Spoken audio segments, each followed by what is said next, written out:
Bonjour les amis, heureux de vous retrouver, j'espère que vous allez bien. En ce... Quel jour sommes-nous ?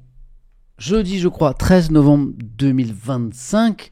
13 novembre du coup, mais c'est une date dont on va beaucoup parler ce matin, mais on va revenir 10 ans en arrière. J'espère que vous allez bien, je suis heureux de vous retrouver après un joli stream hier soir, un joli time out. J'ai vu des petits messages dans le chat qui m'ont fait plaisir sur cette émission pour laquelle on avait mis un petit peu les petits plats dans les grands, c'est ça l'expression ? Ouais, c'était vraiment sympa. Belle question, beau candidat, belle ambiance. Des candidats aussi détendus et sympas qu'ils étaient concentrés et impliqués dans le jeu. Voilà. Et bravo à Simon Puech qui a gagné cette 5e édition de Time Out. C'était cool pour ceux qui ne l'ont pas vu. Time Out, c'est mon grand jeu de culture générale, culture pop sur Twitch. Avec 6 candidats, il y avait eu équipe garçon et équipe fille. Et c'était hier soir en live sur Twitch. Vous l'avez en replay gratuitement sur ma chaîne Twitch et vous l'avez en replay tout à l'heure aussi à partir de je dirais 15-16 heures sur la chaîne YouTube. J'ai senti qu'il allait gagner dès le début d'IMG. Ouais, c'était serré en vrai, tout le monde était ok. Hein. Bagheera avait l'air si stressée hier soir. Non, je crois qu'elle était contente d'être là et moi j'étais content qu'elle soit là.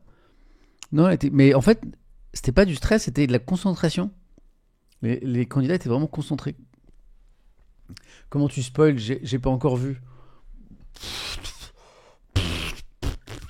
C'est pas un long métrage non plus. Hein.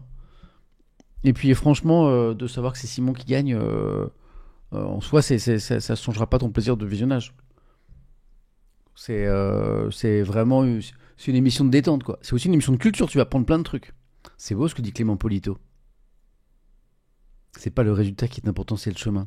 C'est beau. Non, ils étaient concentrés tous. Moi, je pense vraiment que tout le monde pouvait gagner. C'était pas mal. Pas trop fatigué, non. Ce qui est mignon, c'est que hier, je suis resté en plateau pour remercier l'équipe, pour remercier les sponsors. Un petit peu, j'ai traîné. On a fait des photos. Vite fait. Et quand je suis retourné dans la loge où il y avait tous les candidats, ils étaient encore tous là. Donc, ils sont restés. On est resté discuter après. Souvent, chacun a un emploi du temps un petit peu chargé, donc tout le monde file. Et en fait, non, tout le monde était là, on a discuté, et je crois que tout le monde est allé prendre un verre après. Ouais. Quand je les ai quittés, ils étaient en train de se renseigner sur un café dans le coin pour prolonger la soirée.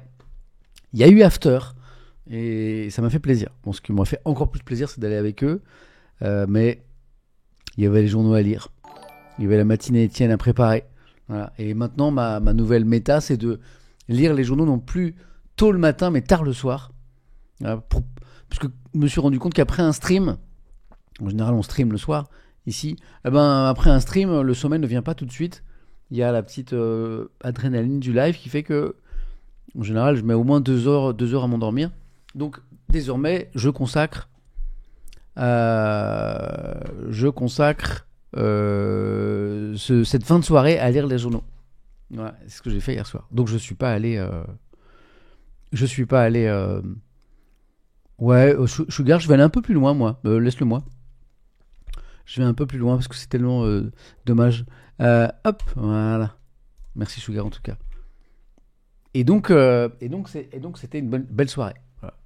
Mais il y a un monde où je serais allé prendre un verre avec eux. Donc il y avait une bonne ambiance. Et j'ai un message de Champichant dans le chat qui résonne avec l'actualité qu'on va évoquer aujourd'hui. Le Champichant qui nous dit... j'ai un concert au Bataclan demain. Je commence à angoisser un peu. Première fois que j'irai. Un peu peur de me sentir mal en y entrant. Mélange de hâte et pas hâte. Un groupe que j'attends de voir si longtemps. On va parler du Bataclan bien sûr ce matin. Voilà. Bon, prenons quelques minutes pour se réveiller tranquillement ensemble. Et après on va attaquer cette matinée Étienne un peu spéciale. Consacrée entièrement à la commémoration des attentats du 13 novembre 2015, c'était déjà il y a 10 ans. Certains disent qu'on se souvient tous où on était, ce qu'on faisait à cette époque-là. Je ne sais pas si c'est vrai, mais en tout cas, on va en parler. Yanouf. Alors, la vie se poursuit, les bêtises se poursuivent, et les choses légères se poursuivent, et c'est tant mieux. Yanouf me dit, c'est bizarre, mais je trouve que les couleurs sombres te vont mieux. Je crois que tu as raison. C'est pour ça que je m'habille toujours en bleu marine. Mais de temps en temps, coquetterie. Voilà, le sweat de ce matin, il est blanc. Voilà. Tu penses quoi de la corruption de la FIFA ? Là, j'avoue, Émile, j'ai pas les dossiers là. J'ai pas les dossiers. Merci Liptonix. Merci Solbur. Merci Pastradan. Merci Sugar Frog. Sugar qui a été le premier à sub ce matin. Merci à tous les 4. Tu t'es confondu avec ta chaise. Jolie. Elle est pas mal. Olinox, mais j'aime bien celui-là de Sweet. Faut pas renverser du café dessus, quoi. C'est pas faux. Après, moi, je suis quand même très distrait et pas très habile. Donc, c'est même un miracle que ce Sweet blanc, acheté il y a quelques semaines, soit encore blanc. Merci Diamiro. Bon, vous, comment ça va, vous? Salut les punkacha, salut Picsou. Oui, blanc crème en vrai. En vrai, ouais. Oui. Oui, ils étaient très contents de la soirée, merci Firander. Bah, et eux, ils étaient très cool d'ailleurs. Bof, je suis triste aujourd'hui, me dit Anne Bolin. J'espère que ça va quand même. Super, me dit Sax. Un peu malade, me dit Camille. Il y a des petits virus, attention. Est-ce que tu es au. Ouais, faites gaffe aux virus, là, ça. Le nez, il y a des petits nez qui coulent, il y a des petits machins. C'est bon, on rentre dans la saison là. Quoi qu'on a une hyper douceur, je crois, sur une bonne partie de la France, là, en cette fin de semaine, là, avec ça va monter à 20 degrés, notamment à Paris. Et après, ça va redescendre. Pile poil ce qu'il faut pour tomber malade. Bon anniversaire, Fleur Violette, en cette date particulière. Bon anniversaire. Est-ce que tu es au Stream for Humanity? Non, El Famoso. Hier, on était avec Baguera qui, elle, va participer à ce Stream for Humanity, qui est une très belle opération, qui commence. Merci pour Bro06. Merci pour ton message, merci pour le soutien. Ah, merci pour le podcast. Je suis content parce que vous êtes beaucoup à écouter la matinée Étienne en podcast. À mi-septembre, on a lancé ce podcast que certains réclamaient depuis plusieurs années déjà. La matinée Étienne, à partir de 15-16h tous les jours, c'est un podcast audio sur Spotify, sur Deezer, sur Apple Podcast. Et vous êtes très, très nombreux à l'écouter. Voilà. Et merci à Vincent qui s'occupe de mettre la matinée Étienne en podcast. Oui, Stream for Humanity, bravo. Hein. Bravo à Amine pour cette deuxième édition. Bravo aux streamers et aux streameuses qui participent. Donc je n'y serai pas, mais je crois qu'il y a Baguera. Je crois que Tatiana y est aussi, je crois. Hein. Lucas, tu as raison. Hein. Voilà, donc j'espère que ça commence quand? C'est vendredi demain? C'est ça? Pour 3 jours peut-être? Stream for Humanity, c'est un stream caritatif. Hein, c'est ça commence vendredi? Vers 20h?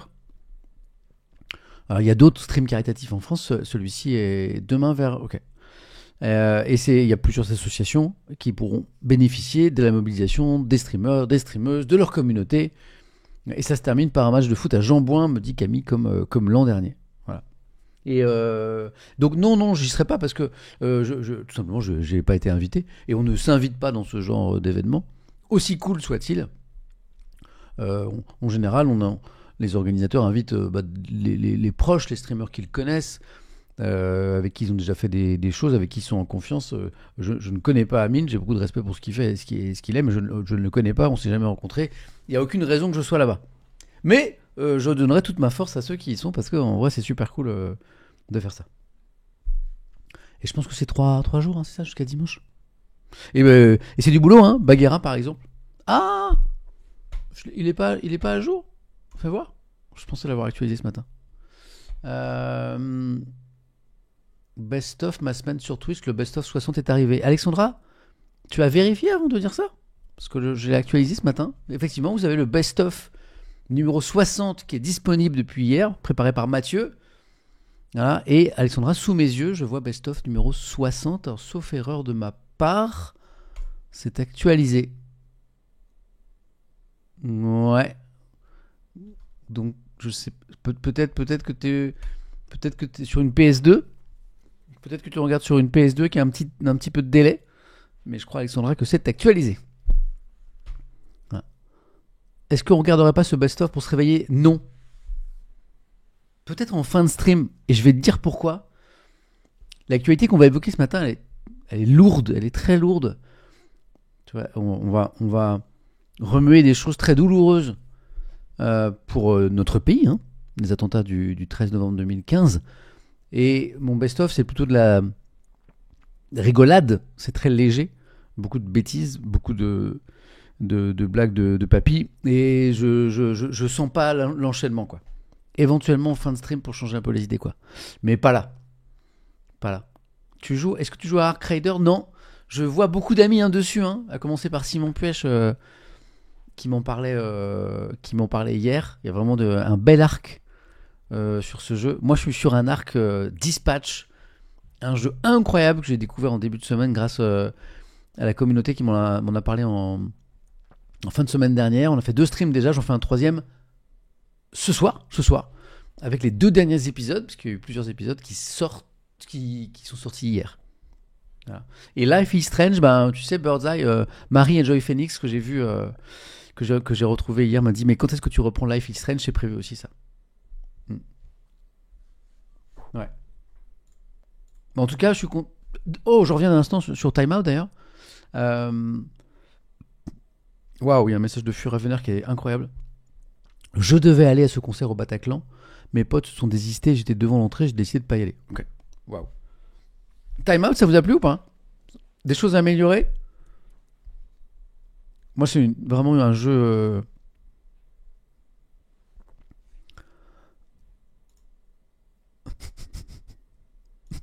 Excusez-moi, je lisais un message. Il y a quelqu'un dans le chat qui vient de dire qu'il se unfollow de la chaîne. Qui se unfollow de la chaîne. Et c'est littéralement, me dit Twitch, son premier message sur cette chaîne.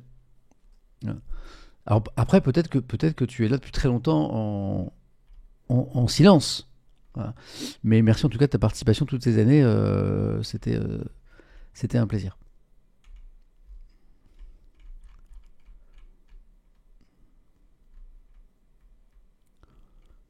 Donc time out alors.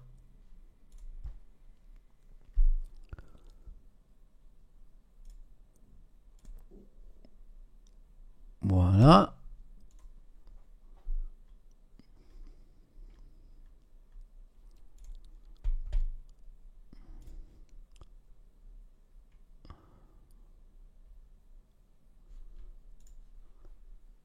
Je vous lis. Belle mécanique de jeu, je connaissais pas. Top, mais il faudrait changer le présentateur. Merci Sachiel, tu régales. Merci mon ami. Bon, je trouvais plutôt pas mal. C'était super, mais les 6 invités qui parlent en même temps, c'était un peu le bordel des fois. C'est marrant, c'est un truc qui revient très souvent, ça. C'est un truc, ouais, c'est un truc que j'entends souvent, ça. Après, j'aime bien quand c'est le bordel, moi, mais ok. Time out de plus en plus pro comme rendu, bravo, merci Étienne. Ok, Diesel, je pense que le replay va te plaire.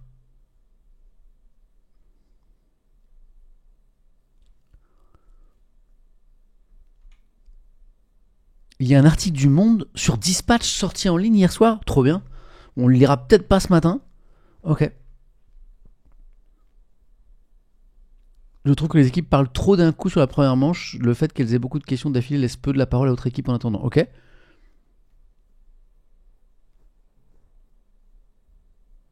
Oui, effectivement, MMG, à un moment, j'ai inversé 2 lots sur une manche. Là, ça, c'était my bad pour hier soir. Je changerais peut-être le bruit du buzzer. Un son différent pour chaque équipe. C'est pas con, ça. Moi, je trouve peut-être que le son des buzzers était pas assez fort.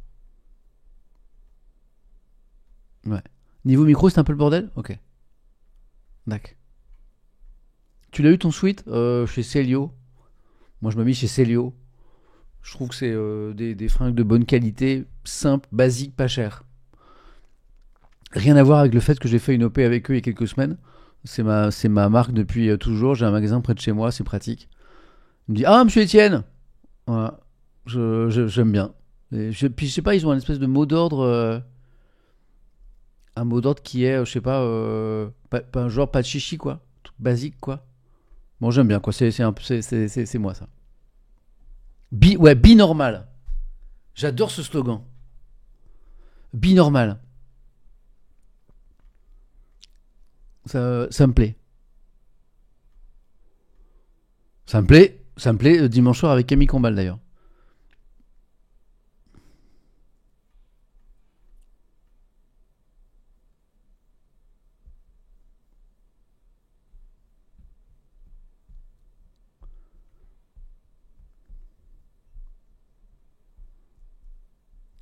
Ouais, je comprends, c'est Jotte la bombe, ouais. Ouais.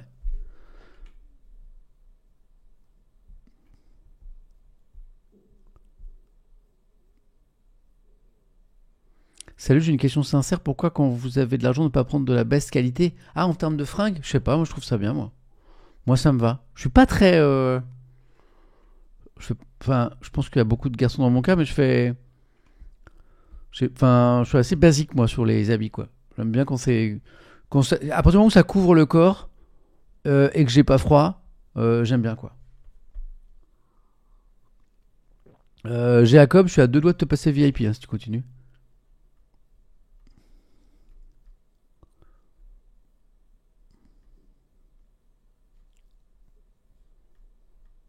Bon,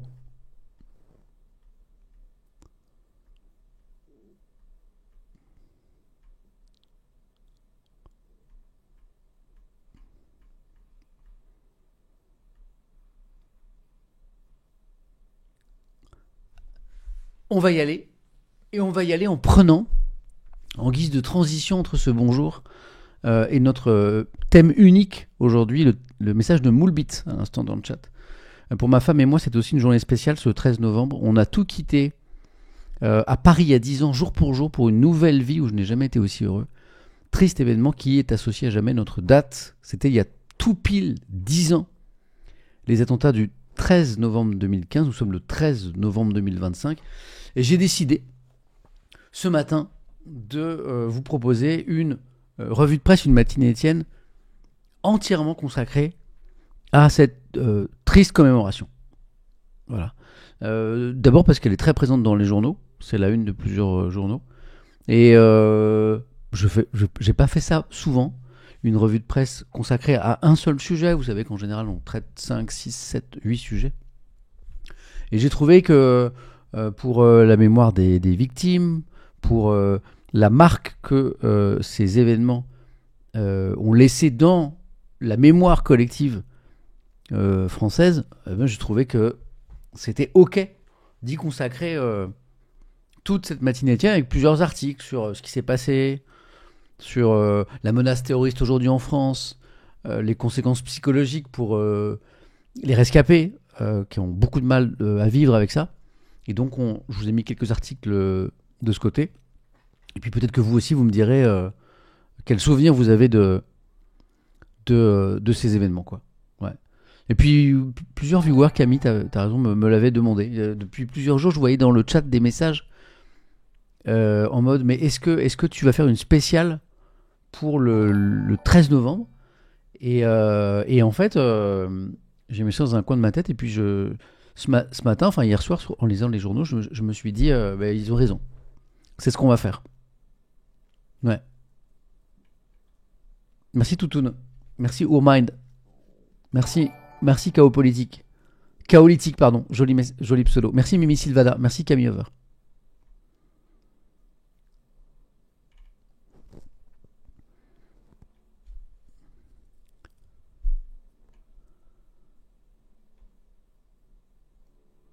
Ah, comme le dit MMG, impossible de passer à côté. En vrai, comme tu l'as dit, les médias commémorent cette date. Ouais. Et les souvenirs, vous les avez. Bétamèche, pas à Paris, mais j'étais aussi à un concert. On a vu l'artiste se décomposer sur scène en l'apprenant. Ségoth, c'était vraiment le premier événement qui m'a marqué. J'étais en prépa, on n'avait rien vu de la journée avec les cours. Le soir, ce fut le choc.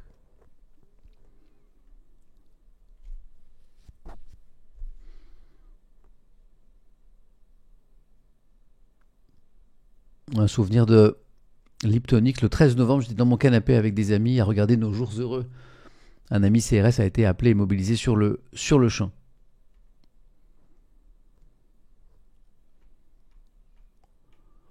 Voilà, c'est Ton Palomba qui écrit dans le chat Twitch. On sait tous où on était le soir du 13 novembre. On va commencer peut-être par rappeler les faits, ce qui s'est passé, voilà, avant d'aller lire les journaux, parce que ce qui m'a étonné dans les journaux ce matin, c'est que finalement les journaux partent du principe finalement que tout le monde se rappelle précisément de ce qui s'est passé. Et ils sont dans l'analyse de ce qui s'est passé, dans les conséquences, Bizarrement, j'ai pas trouvé d'article qui rappelait basiquement les faits avant d'aller plus loin. Donc je propose de commencer par ça. Voilà. Je suis allé faire un tour ce matin sur la page Wikipédia des attentats du 13 novembre 2015. Alors les pages wiki, elles sont plus ou moins réussies selon les sujets. Parfois elles sont approximatives, parfois elles sont incomplètes, mais parfois elles sont assez carrées. Et c'est le cas ce matin, je trouve. Twitch, je viens de vous mettre cette scène, je vous la mets également sur TikTok. Voici. Rappel des faits. Attentat du 13 novembre 2015 en France. Pour ceux qui nous rejoignent, pardon, on commence cette revue de presse ce jeudi qui est entièrement consacrée à la commémoration des attentats du 13 novembre 2015. Donc en live sur Twitch et TikTok ce matin, en replay sur Twitch et YouTube, et en podcast audio. Bienvenue à ceux qui nous écoutent également en podcast audio. Tous les après-midi, c'est posté de 15 à 16 heures sur toutes les plateformes audio en podcast. Les attentats du 13 novembre 2015 en France. Série de fusillades et d'attaques suicides perpétrées dans la soirée à Paris et dans sa périphérie aussi. Il n'y a pas eu que le Bataclan. Par 3 commandos islamistes distincts et revendiqués par l'organisation terroriste État islamique. Je vous rappelle juste les faits. Le bilan des victimes fait état de 130 morts et 413 blessés hospitalisés, 99 blessés en situation d'urgence absolue. Il y a Alexandra qui me demande, mais tu as oublié le sommaire. Alors il n'y a pas de sommaire parce qu'il n'y a qu'un seul thème. Ce matin, je le répète à nouveau, c'est une matinée Étienne spéciale attentat du 13 novembre 2015. Du coup, il n'y a pas de sommaire, vous l'avez compris. Ces attentats sont les plus meurtriers perpétrés en France. Ces attentats sont les plus meurtriers perpétrés en France, jamais perpétrés en France. Et les deuxièmes en Europe, hors attentats aériens. Alors les attaques, puisqu'il y en a eu plusieurs. Une première attaque à Saint-Denis aux abords du Stade de France, ça commence là, où se joue un match amical de football France-Allemagne. Le personnel de sécurité leur refusant de pénétrer dans l'enceinte du stade, les 3 terroristes se font exploser dans ce qui constitue les tout premiers attentats suicides en France. Et imaginez si les terroristes avaient pu rentrer dans le Stade de France. D'autres attaques ont ensuite eu lieu à Paris, dans plusieurs rues des 10e et 11e arrondissements, où 3 individus mitraillent des terrasses de cafés et de restaurants. L'attaque la plus longue, la plus meurtrière, celle dont tout le monde se souvient, qui fait 90 morts et de nombreux blessés, a lieu dans la salle de spectacle parisienne du Bataclan. On est également dans le 11e arrondissement de Paris, où environ 1500 personnes assistaient ce soir-là au concert d'un groupe américain de rock qui s'appelle les Eagles of Death Metal, et où 3 autres terroristes ouvrent le feu sur le public avant que les forces de l'ordre finissent par donner l'assaut et abattre ces 3 terroristes. C'est un acte de guerre commis par une armée terroriste Daesh. C'était la déclaration du président de la République de l'époque, François Hollande, la nuit des attentats. La gravité de la situation est telle que le gouvernement décrète l'état d'urgence sur tout le territoire national. Une première depuis le putsch d'Alger de 1958, situation exceptionnelle. La police et la gendarmerie effectuent de nombreux contrôles dans tout le pays pour traquer les criminels en fuite, prévenir de futures attaques. On s'est demandé si d'autres attentats étaient prévus.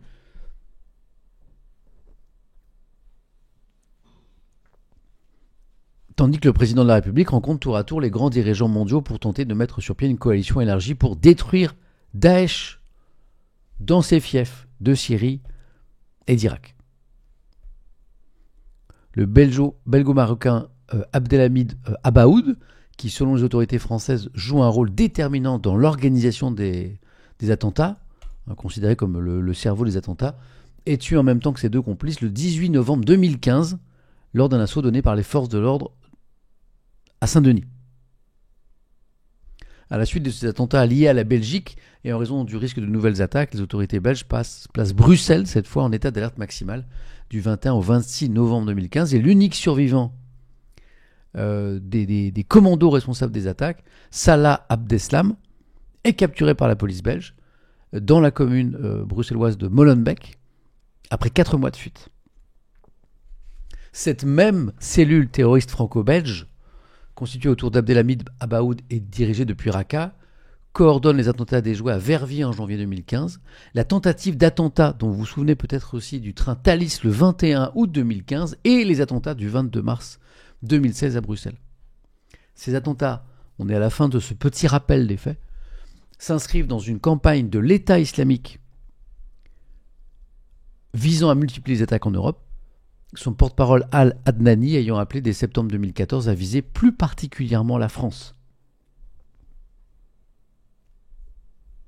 Présentés comme une vengeance vis-à-vis des frappes aériennes de la coalition internationale, les attentats viseraient aussi un but stratégique, à savoir provoquer des affrontements communautaires et une montée du racisme en Europe afin de favoriser le recrutement de djihadistes pour l'organisation. 18 accusés sont jugés à Paris. Il y a eu un procès. À partir du 8 septembre 2021, le 29 juin 2022, la plus grande audience criminelle jamais organisée en France livre son verdict. Les 20 peines vont de 2 ans de prison à la perpétuité incompressible. Cette dernière est appliquée à Salah Abdeslam, qu'on évoquait tout à l'heure, ainsi qu'à 5 terroristes présumés morts. Voilà pour ce rappel rapide des faits. Avant de lire les journaux ce matin, et d'évoquer les conséquences finalement de ces attentats, je voulais commencer par là. Je vous lis.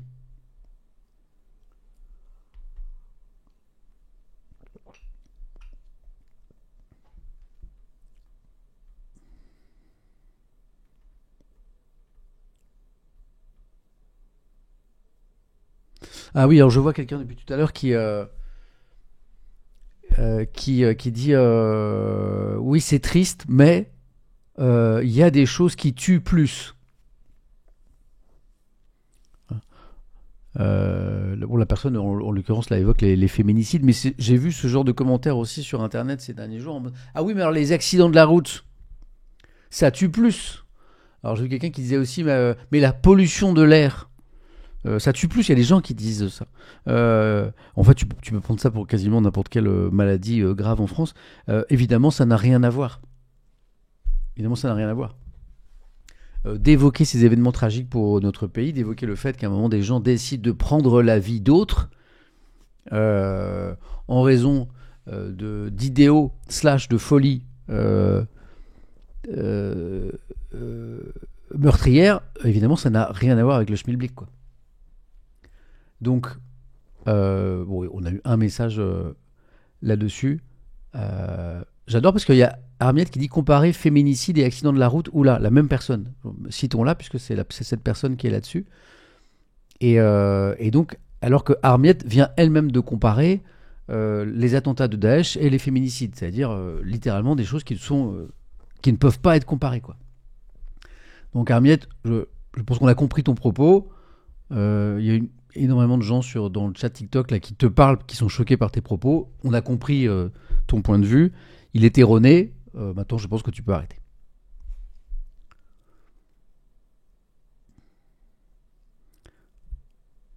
Bon, je pense qu'on a compris. Voilà, Armiette reviendra demain nous parler sûrement d'autres sujets. Est-ce qu'on peut commencer cette revue de presse ? Ok, Toki, c'est une spéciale attentat du 13 novembre 2015 ce matin.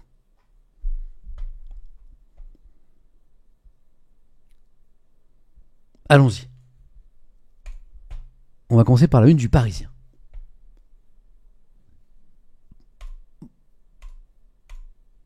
Voilà.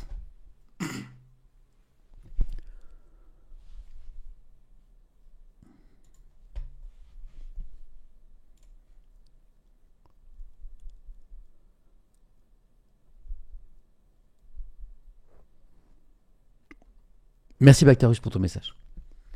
Le Parisien, ou plusieurs journaux, c'est le cas de Libération ce matin notamment, mais du Parisien aussi, consacre la une et vraiment un nombre très important de pages à cette commémoration. 13 novembre 2015, je trouve, pour moi c'est une des unes les plus fortes ce matin sur le sujet. Cette nuit qui nous hante encore.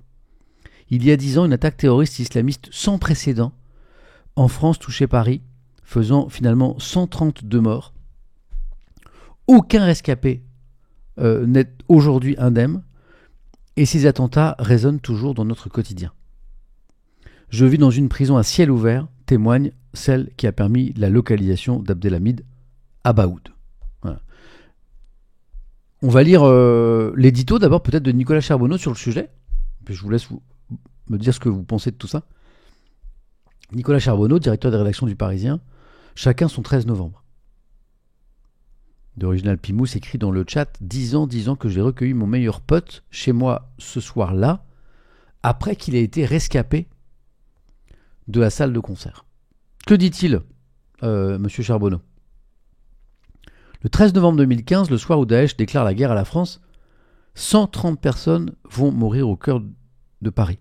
Vous voyez d'ailleurs que le bilan en une du Parisien est de 132 morts et que Nicolas Charbonneau parle de 130 morts le soir. Je crois qu'on a rajouté, mais vous allez me le préciser, 2 victimes qui sont des personnes, je crois, j'en suis sûr au moins pour une des 2, qui se sont suicidées après. Hein, je crois qu'on a rajouté ces 2 personnes, voilà, ne supportant pas le poids de ce qu'elles avaient vécu. Voilà. D'où les 132 morts en une du Parisien, alors que, voilà, c'est ça, ce sont 2 suicides qui ont été ajoutés. Alors que Nicolas Charbonneau parle de 130 morts le soir même. Et les deux infos sont justes en fait. Les 2 infos sont justes. D'où ce hiatus entre les 2 bilans. Donc le 13 novembre 2015, le soir où Daesh déclare la guerre à la France, 130 personnes vont mourir au cœur de Paris.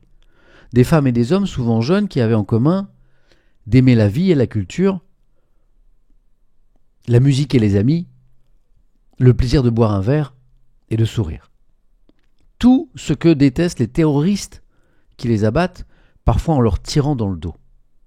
Notre liberté de vivre ensemble, fauchée par ceux qui n'ont d'autre objectif que d'imposer les ténèbres, tordre nos valeurs et pour cela semer la terreur. 10 années ont passé, mais rien n'est oublié. Et finalement, c'est le message que veulent faire passer les journaux ce matin. 10 années ont passé, mais rien n'est oublié. Cette nuit-là, merci Astro, nous avons perdu notre insouciance et vivons désormais une forme d'intranquillité permanente. Chacun son histoire, chacun sa soirée, chacun ses souvenirs.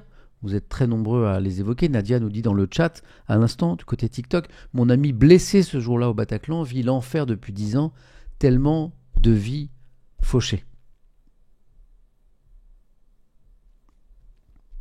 Chacun son histoire, chacun sa soirée, chacun ses souvenirs. Il y a ceux qui ont vécu le drame au plus près, qui préfèrent le silence. Il y a ceux qui ont attendu tard dans la nuit l'appel qui les rassurerait.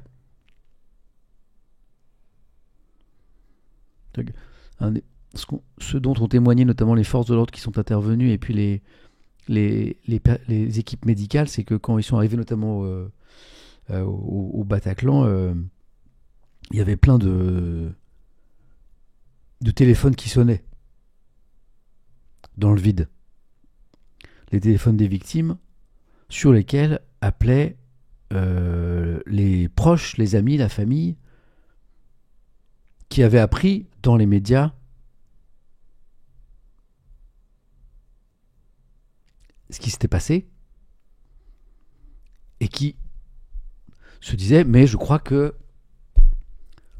elle était dans ce quartier, elle était, je crois même à ce concert, voilà. Et appelait et les téléphones sonnaient dans le vide.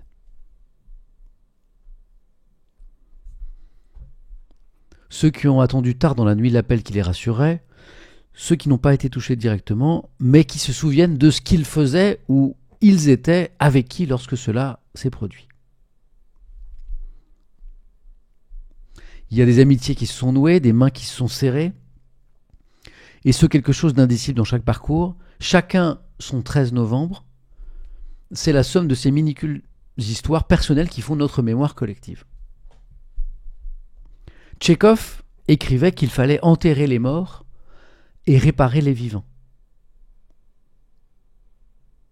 C'est effectivement le moyen le plus humain d'avancer, lutter contre ce terrorisme infiltré qui veut détruire nos démocraties.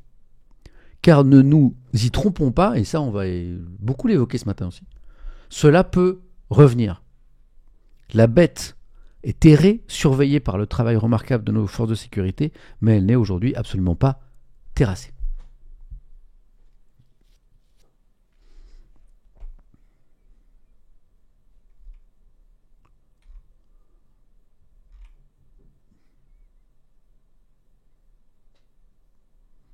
Nivacrin écrit dans le chat Twitch: je travaille dans l'appui aux forces de l'ordre et notamment dans l'aide aux policiers blessés. J'ai organisé il y a quelque temps une semaine de cohésion pour des policiers blessés gravement, physiquement ou psychologiquement. L'un d'eux était dans la première équipe d'intervention au Bataclan, après la BRI. Son récit était particulièrement dur à entendre et 10 ans après, cela est pour lui toujours aussi dur à raconter.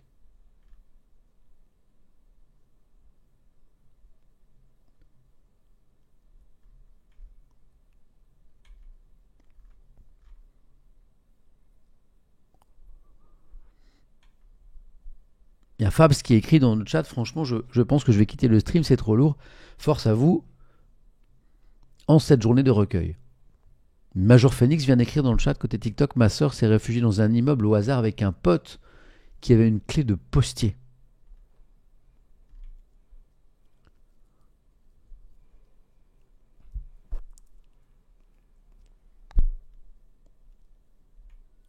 Salut Framboise, merci. Voilà pour ce premier édito du Parisien de Nicolas Charbonneau. Je suis pas toujours d'accord avec Hidako, il suffit de lire, il n'y a pas de sommaire, regarde. Pour ceux qui demandent mais il est où le sommaire, c'est littéralement écrit sur votre écran: La matinée Étienne, spécial attentat du 13 novembre 2015. Une spéciale dans le langage courant et notamment médiatique, c'est une émission entièrement consacrée à un sujet. Donc c'est littéralement écrit. Alors je suis pas toujours d'accord avec les éditos de Nicolas Charbonneau, mais pour le coup je trouve que celui-ci est bien écrit et pertinent. Comme si c'était hier, c'était le titre de ce premier article du Parisien. Peur dans les transports, dans des lieux bondés, hyper-vigilance. Les Français restent marqués durablement par les attentats de Paris. Témoignage. Des bouquets de fleurs blanches, des bougies, des dessins d'enfants et ces mots manuscrits. 130 étoiles qu'on n'oubliera pas. Un silence respectueux entoure ce mercredi la statue de la République, lieu de recueillement et d'hommage aux 132 victimes. Vous avez compris pourquoi il y a un hiatus, on l'a parlé tout à l'heure, des attentats du 13 novembre 2015. Parmi la cinquantaine de personnes présentes, touristes et parisiens, dont beaucoup de jeunes, Andrea, accroupi devant la barrière de sécurité, venu avec sa fille de 5 ans, je viens de lui dire qu'il y a 10 ans, des méchants sont venus sur Paris, commente la Berlinoise, qui est devenue parisienne, et qui garde des souvenirs indélébiles de cette soirée. Ailleurs dans la capitale, le même sentiment devant le parvis de la gare Montparnasse, où elle vient d'arriver en train en provenance de Haute-Garonne. Laetitia scrute son environnement, l'air sombre. Dès que j'arrive en ville et que je vois du monde, je me dis que ça peut arriver, là, un attentat. Ce qui s'est passé en 2015, ça ne s'efface pas. Comme cette mère de famille, combien sont-ils ces Français à envisager le pire ou à penser régulièrement dans la rue, dans les transports, en buvant un verre dans un bar à la soirée du 13 novembre 2015, comment adaptent-ils leur vie ? Je ne sais pas si dans le chat vous êtes concernés, mais bon, pour le coup, en tant que journaliste, je me suis penché sur plein d'attentats ces 30 dernières années, en France et à l'étranger, dans certains pays européens et ailleurs encore. Il y a eu des attentats dans des gares, parfois extrêmement sanglants, avant 2015. Et vous, je ne sais pas quel est votre rapport à la foule, mais notamment quand je prends le train dans une gare bondée, parisienne par exemple, personnellement je pense toujours à ça, quoi. Et je pense que je suis pas tout seul dans ce cas, quoi.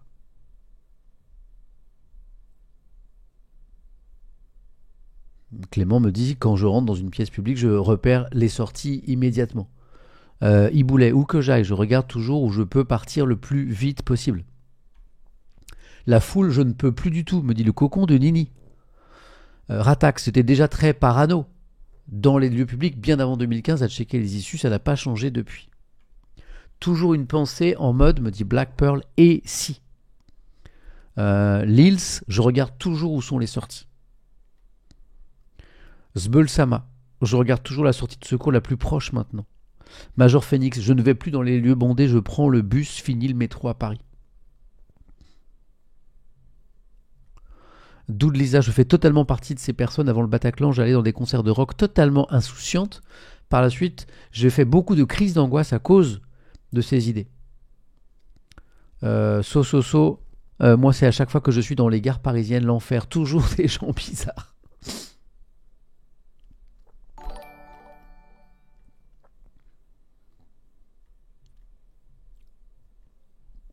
Léna Cassia, je ne peux pas m'empêcher de regarder les issues de secours les plus proches quand je vais à des concerts. Donc, le constat que font les journaux ce matin, que 10 ans après, nous sommes encore collectivement marqués par ce qui s'est passé là, je pense qu'ils ne se trompent pas beaucoup à lire les messages ce matin.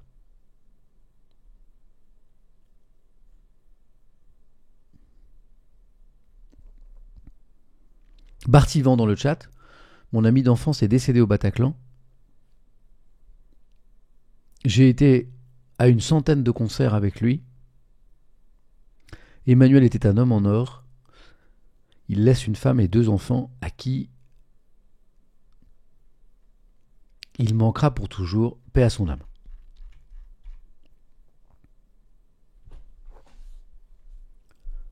Comme cette mère de famille, je reprends l'article du Parisien. Combien sont-ils ces Français à envisager le pire ou à penser régulièrement dans la rue, dans les transports, en buvant un verre, dans un bar, en terrasse, à cette soirée, comment adaptent-ils leur vie ? Dans son enquête de santé publique post-attentat, sur l'évolution de l'impact psychotraumatique et l'utilisation des dispositifs de prise en charge après ces attentats de 2015, l'épidémiologiste Philippe Pirard mesure les parcours de soins des personnes concernées, directement ou indirectement, se basant sur les données de la sécurité sociale. Un ouvrage qui vient de sortir se penche aussi sur les effets à long terme de l'événement sur la population en général. Voilà.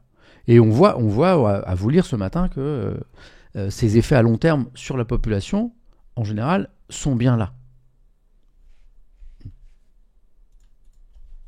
Ces attentats occupent une place centrale dans la mémoire des Français. Ils incarnent un traumatisme collectif d'une ampleur inédite dans l'histoire récente.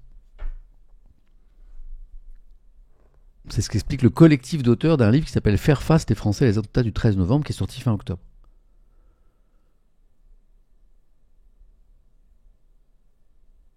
Il y a une mémoire persistante dans la société avec des souvenirs flash. En 2016, 97% des Français se rappelaient de ce qu'ils ont fait ce soir-là, souligne Francis Eustache, qui est un neuropsychologue et chercheur. Il y a chez les Français une corrélation très forte entre l'émotion et la mémoire. D'après ce livre, au-delà des victimes directes des attentats, on a vu dans le chat ce matin que certains connaissaient des victimes, l'immense majorité des Français a pu être marquée indirectement en regardant des images sur Internet ou à la télévision, ou en écoutant des victimes parler. Et cela davantage que lors de précédents attentats comme ceux de Charlie Hebdo en janvier 2015, au cours desquels une profession et un journal spécifique avaient été visés. Parce que Charlie Hebdo, c'était en janvier 2015. Les coups psychiques du 13 novembre a été important. Physiquement, cela a pu se traduire par des troubles du sommeil, de l'alimentation. Merci Dodi pour ton message. On n'a jamais récupéré à l'échelle de la société le sentiment de sécurité qu'on avait auparavant. C'est ce qu'explique Mathilde Tiberghien, qui est psychologue à Bordeaux. À chacun ses sujets de fixation. Et là, on va retrouver des commentaires qui font écho à ce qu'on a lu tout à l'heure dans le chat. C'est quand je traverse une foule que j'y pense, raconte Philippe, parisien de 65 ans. La dernière fois, c'était il y a une semaine, il y avait un problème sur le RER A à Châtelet et j'ai eu une angoisse. Frédéric, qui partage sa vie entre la capitale et la Mayenne, ne veut plus remettre les pieds au Bataclan. Je continue à m'asseoir en terrasse, dit-il, mais quand je suis à un concert, je regarde les sorties. Pour Corentin aussi, les concerts sont synonymes désormais de stress, comme les événements sportifs. Léna Cassia dans le chat nous dit: je fais régulièrement des cauchemars sur des attentats. Le mois dernier, j'en ai fait au moins 3. Notre naïveté s'est envolée ce jour-là, dit Alice.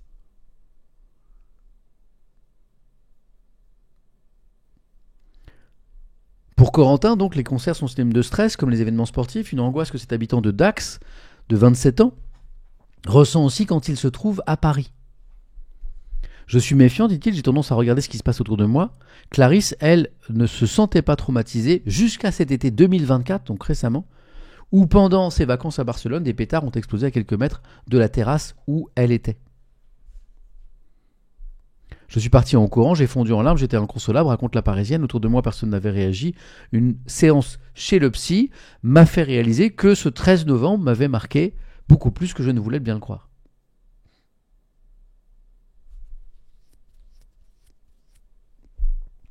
Des citoyens ont donc ainsi développé une hypervigilance, certains avec des flashbacks, des troubles anxieux qu'ils soignent avec des addictions, parfois comme l'alcool, explique Yann Oxemery, qui est psychiatre à Paris. C'est comme si on avait désormais conscience du risque de chaque instant, résume Laetitia, qui a eu 2 enfants. Depuis, je les protège sans doute un peu trop, dit cette maman. Eux aussi, avec des exercices attentats à l'école, grandissent dans une société où le risque est présent. Pour ceux qui ont des enfants, notamment des enfants en bas âge, dans le chat, je ne sais pas si vous avez été surpris par ça, mais régulièrement dans les écoles, et très régulièrement, chaque année, il y a des exercices anti-attentats, vous savez, où on demande aux enfants de se mettre sous les tables, les bureaux, etc. Dans l'espace public aussi, les dispositifs sécuritaires se sont développés. Devant les quais de gare, aux entrées des musées, des entreprises, les portiques de sécurité sont monnaie courante.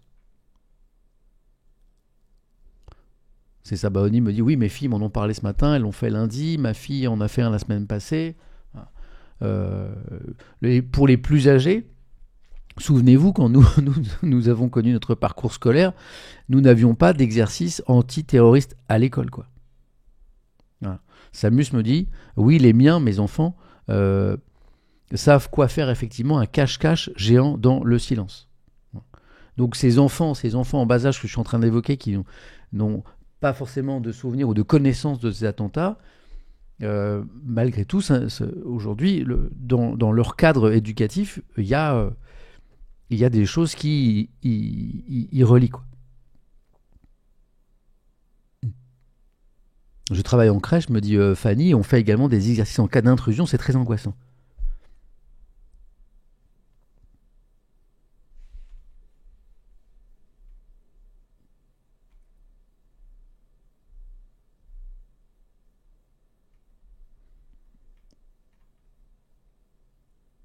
Et ça a forcément des répercussions sur la santé mentale et l'anxiété généralisée des plus jeunes. Narco, je suis d'accord avec toi.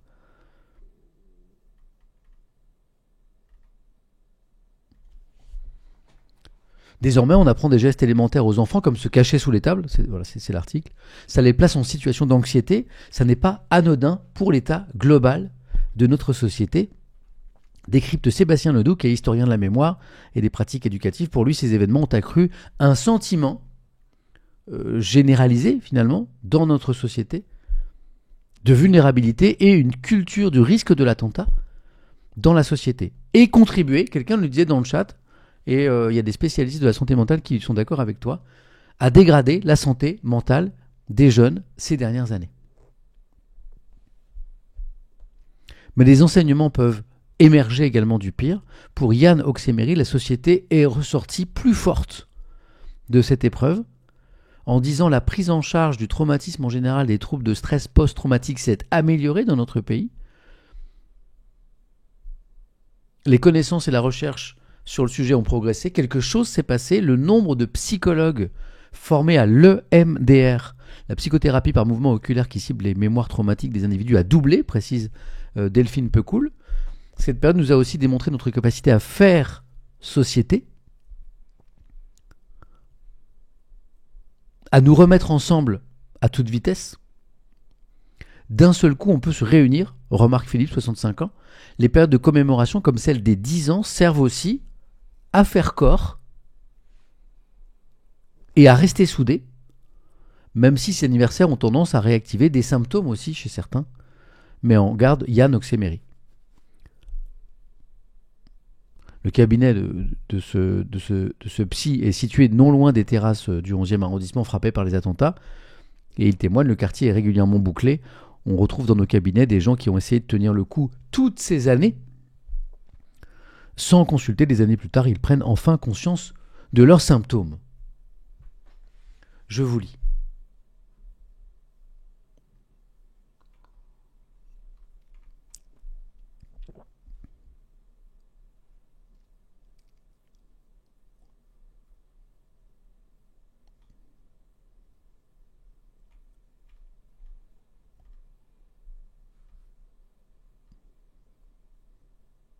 Malgré toutes les explications, les reconstitutions, me dit Tchoukadi, je n'arriverai jamais à m'en présenter le cauchemar que ces gens ont vécu, force à eux.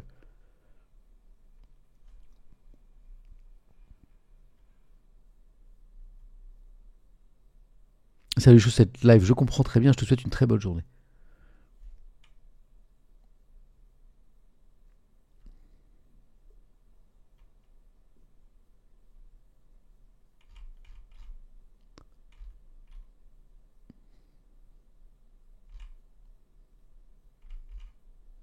Alors aujourd'hui, une des questions qu'on va se poser ce matin, c'est quelle est la menace terroriste qui pèse contre notre pays aujourd'hui, en 2025, 10 ans après.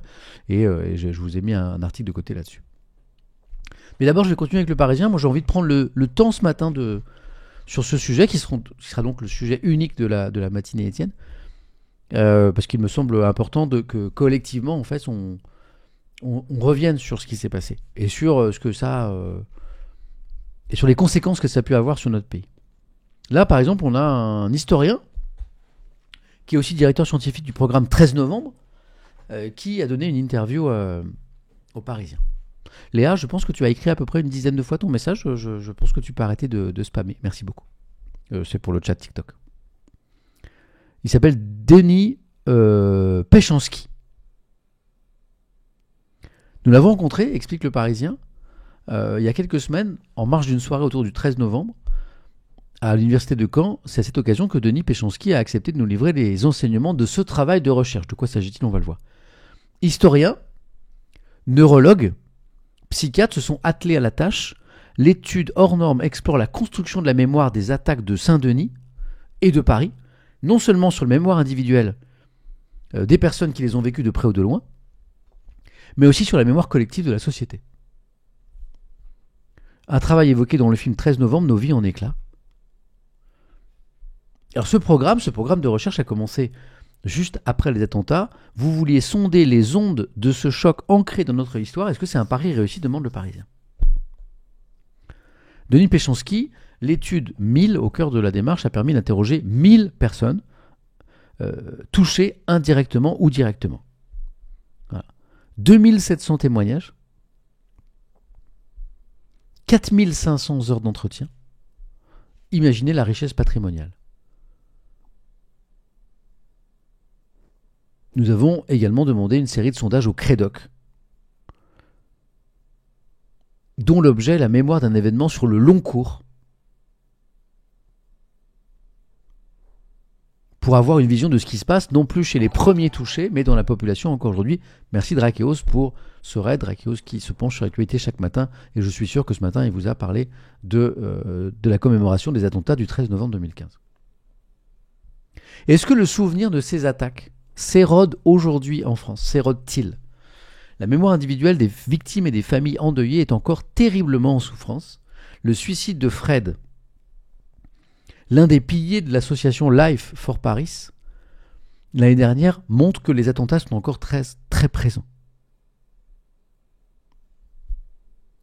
J'espère sincèrement qu'il sera la dernière victime du 13 novembre. Notre programme scientifique a fait d'importantes avancées pour lutter contre le stress post-traumatique. Comment un événement unique, qui a duré entre 1 minute et 3 heures au maximum, bouleverse les cerveaux. Et dans le grand public, demande le Parisien, et le chercheur, l'historien répond, nous avons mis en lumière une condensation mémorielle. Par exemple, sur les lieux, les attentats du 13 novembre ont frappé Saint-Denis, des terrasses parisiennes, la salle de concert du Bataclan. Le cerveau est économe pour ne pas encombrer la mémoire, il ne garde qu'un seul fait. Ce faisant, les autres victimes, les oubliées, les omises, vivent dans une double peine qui entretient leur pathologie.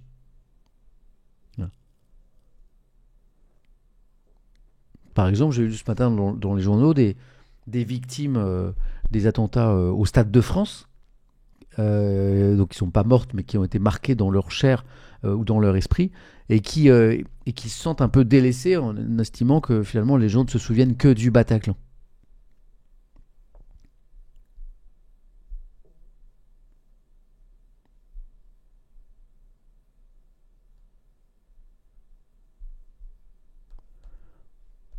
Une autre question que le Parisien pose aux chercheurs, c'est est-ce que le procès, vous savez, on a parlé du procès tout à l'heure du 13 novembre, entre septembre 2021 et mai 2022, a pu remettre à jour le souvenir des attentats? Et le chercheur répond oui.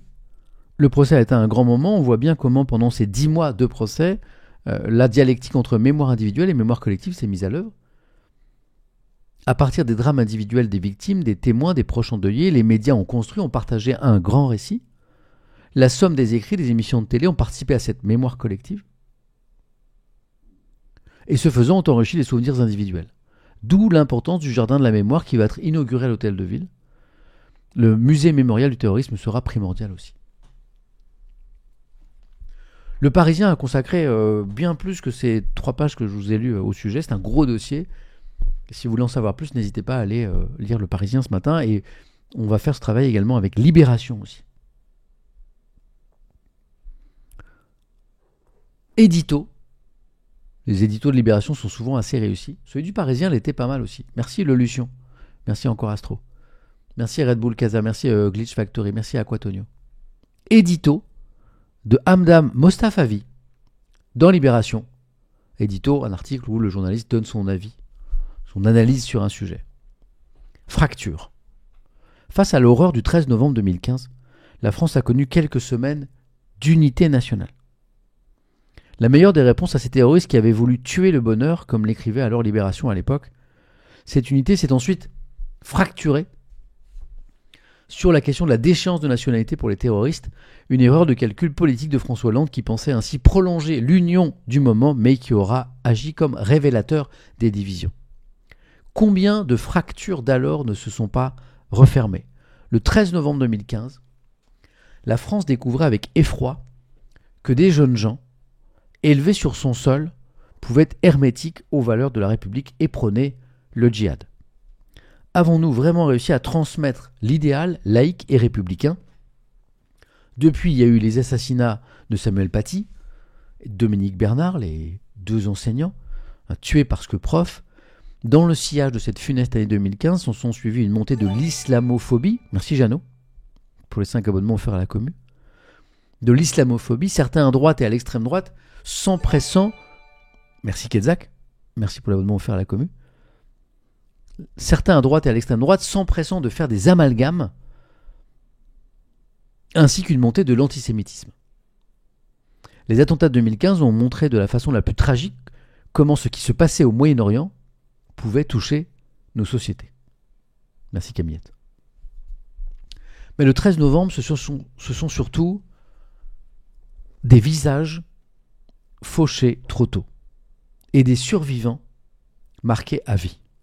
Nous avons voulu, explique Libération ce matin, leur donner la parole pour évoquer la reconstruction.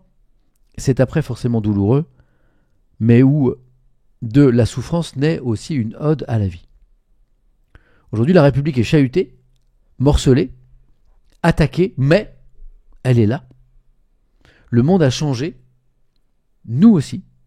L'État islamique n'étant plus sa terreur aujourd'hui sur tout le Moyen-Orient, et notre capacité à faire face à la menace djihadiste s'est améliorée.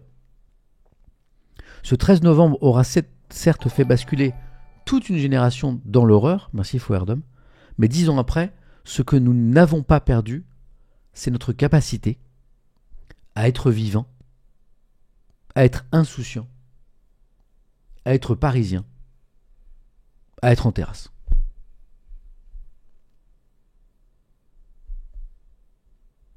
Voilà pour cet édito.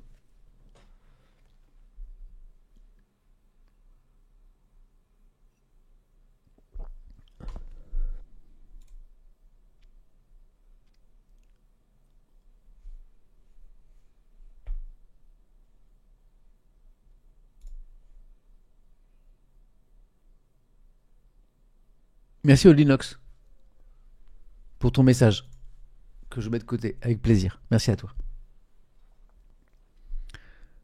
Alors, une des questions sur laquelle on va se pencher ce matin, c'est quelle est la menace terroriste qui pèse aujourd'hui sur nos sociétés, 10 ans après les attentats de 2015. Merci Zazou Noam.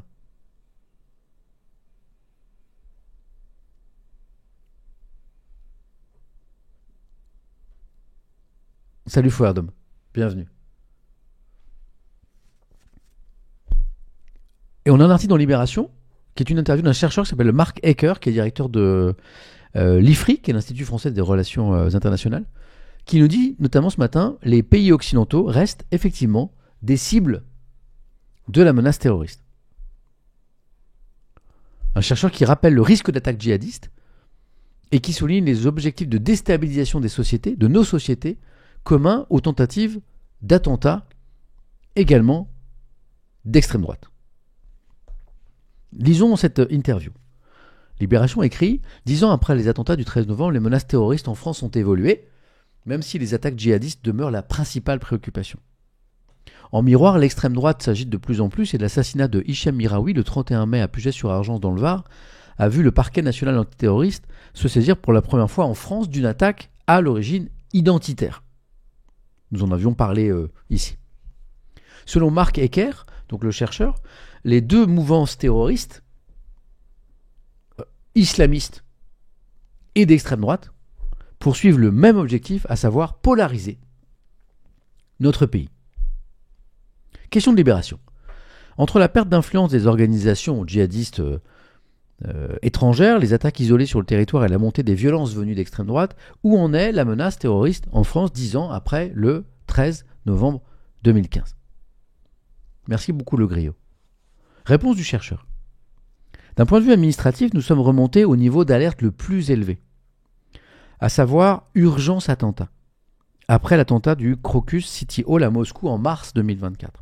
En termes d'attentats réussis et déjoués, enfin réussis, vous avez compris, il y a des guillemets, le djihadisme reste nettement devant l'ultra-droite. Si on regarde depuis l'été 2024 et les Jeux Olympiques, 6 attaques ont abouti, 5 sont djihadistes, une vient de l'ultra-droite. Ce sont des attaques qui font peu de morts mais qui maintiennent un niveau d'alerte élevé. Merci Fanny 500. Il y a Old Linux qui me dit « J'ai l'impression d'avoir vécu toute ma vie en plan Vigipirate, c'est fou. » Merci Fanny 500. Mais la menace a changé de forme, nous dit Libé. Il y a 10 ans, Daesh était une organisation terroriste structurée, et vous en souvenez peut-être, qui contrôlait des territoires, notamment en zone syro-irakienne. Son califat se voulait mondial, avec des provinces dans différents pays, comme la Libye ou l'Afghanistan. Des dizaines de milliers de personnes ont afflué vers la Syrie à l'époque, dont 5 000 à 6 000 Européens, parmi lesquels le contingent français était le plus important. Vous vous souvenez de ces Français qui partaient en Syrie notamment, pour se former au djihad. Et parfois avec l'objectif de revenir provoquer des attentats sur notre territoire. Depuis ce sanctuaire, Daesh a prouvé sa capacité à entraîner des combattants et à les projeter vers l'Europe pour mener des attaques. Aujourd'hui, la configuration historique et géographique est très différente de cette époque-là. Le califat territorial de Daesh a disparu sous les coups de boutoir de ses adversaires, dont la coalition internationale. Dans d'autres zones, Al-Qaïda est l'acteur principal, comme au Sahel. Au Mali, on en parlait hier, Bamako pourrait chuter à court terme. Les djihadistes, au Mali, leur projet c'est de recréer le califat. Il y a au moins 3 fronts actuellement en Afrique, ceci sans compter le retour au pouvoir des talibans en Afghanistan, alliés historiques d'Al-Qaïda, qui, selon un rapport récent de l'ONU, auraient constitué de nouveaux camps d'entraînement. Ces organisations sont globalement affaiblies, mais elles conservent localement de réelles capacités. Question de Libé.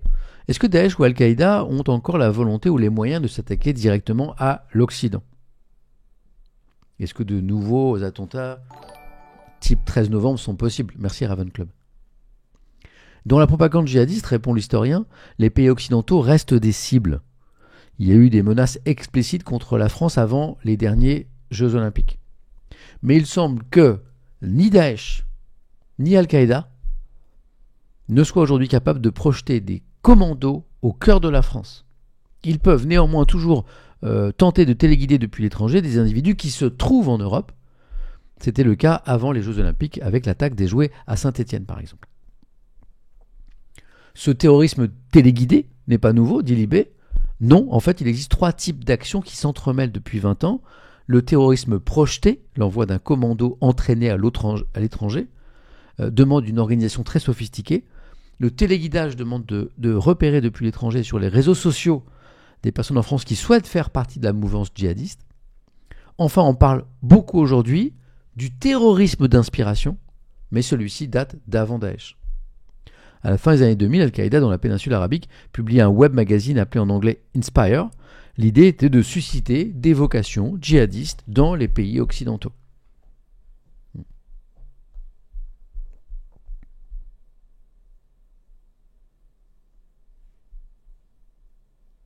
Aujourd'hui, pour parler de ce phénomène, certains en parlaient dans le chat d'ailleurs, on parle d'ubérisation du terrorisme. Généralement, ces terroristes utilisent des modes opératoires low cost comme le couteau ou la voiture bélier. Ce terrorisme d'inspiration est devenu le plus fréquent. Aujourd'hui, une action de type 13 novembre paraît donc improbable, redit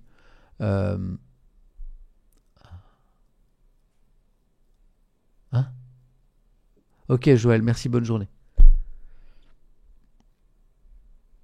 Aujourd'hui, une action de type 13 novembre paraît improbable, mais la stratégie des 1000 entailles, qui veut qu'on harcèle un pays à l'aide d'une multitude d'attaques d'ampleur réduite, reste d'actualité. Concernant les profils de ces djihadistes inspirés, les statistiques montrent un certain rajeunissement. Et le chercheur répond, même s'il y avait des jeunes déjà en 2015, notamment dans les départs en Syrie, le PNAT, le parquet national antiterroriste, souligne que la proportion de jeunes passant à l'acte est aujourd'hui très importante. Plus de 70% des personnes arrêtées depuis 2023 ont moins de 21 ans. Le chiffre est assez fou en fait. Plus de 70% des personnes arrêtées depuis 2023 dans des enquêtes antiterroristes ont moins de 21 ans.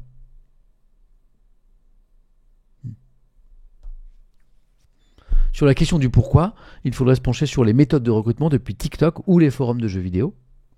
Ce rajeunissement s'observe aussi à l'ultra-droite, même si les groupuscules de cette mouvance sont plus divers en âge. Merci Caprimode. Le sort de Gaza, depuis l'attaque du Hamas le 7 octobre 2023 et la réponse d'Israël, sont-ils des leviers actionnés dans la propagande djihadiste? C'est une question qui est très intéressante. L'historien répond, la Palestine, historiquement, est une cause mobilisatrice pour la mouvance djihadiste. Daesh n'est pas un allié du Hamas, mais il a appelé à attaquer des cibles, notamment juives. Cette guerre à Gaza est remise dans un contexte plus large d'oppression du monde musulman par les populations occidentales. Question de libération, dans votre livre Daesh au pays des merveilles, vous imaginez une attaque d'ampleur contre des musulmans venant de l'extrême droite après le 13 novembre. Cela n'est pas arrivé, mais les projets venus de l'extrême droite sont en augmentation. Réponse du chercheur. L'objectif des djihadistes était de déclencher des surréactions, de polariser la société jusqu'à ce qu'elle implose. En 2016, le directeur général de la sécurité intérieure a anticipé une grande confrontation, en France notamment, entre l'ultra-droite et les musulmans. Cette confrontation n'a pas eu lieu, du moins pour le moment. Dernière question de Libé. On a vu plusieurs représentants de partis de droite et d'extrême droite se moquer des conclusions du rapport de l'historien Nicolas Lebourg sur les violences d'extrême droite. Cette menace est-elle suffisamment prise au sérieux? Réponse. Les autorités sont vigilantes. En témoigne le nombre d'arrestations et d'attentats déjoués. Un pays peut faire face à plusieurs menaces qui peuvent d'ailleurs avoir des objectifs en commun, comme celui de déclencher une guerre civile. Les djihadistes veulent créer le chaos afin de rétablir un ordre considéré comme islamiquement pur. L'ultra-droite, en particulier la mouvance dite accélérationniste, veut provoquer la guerre civile tant que les blancs chrétiens ont l'avantage démographique. Pour cette mouvance, l'attentat sera l'étincelle qui déclenchera l'affrontement. Voilà pour l'analyse de cet historien, de ce chercheur qui nous dit en fait qu'il y a une mouvance de l'ultra-droite. Pour ceux qui se posent la question, quelle est la définition de l'ultra-droite, quelle est la différence entre l'extrême droite et l'ultra-droite? L'ultra-droite est une extrême droite qui a le projet de recourir à la violence. Voilà. Et, selon ce chercheur, cette ultra-droite, elle n'attend qu'un nouvel attentat terroriste islamiste dans notre pays pour passer à l'action. Voilà.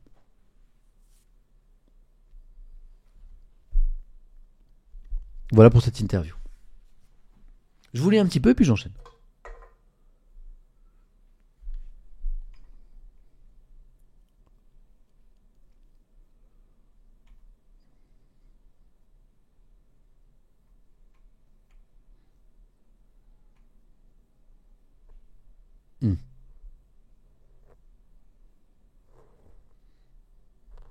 Il y a une extrême droite qui n'utilise pas la violence. Oui, Maïbro, on peut estimer que un parti comme le Rassemblement National en France, qui est un parti d'extrême droite, n'en déplaise à ceux qui veulent vous expliquer à tort que le RN est fondamentalement et structurellement différent du FN. Enfin, c'est la même chose. Mais le Rassemblement National, dans son projet de conquérir le pouvoir, utilise les urnes, les élections, reste dans le cadre démocratique. La violence peut être verbale, mais elle n'est pas. Il n'y a pas de stratégie de violence pour imposer ses idées. C'est la différence avec ce qu'on appelle l'ultra-droite.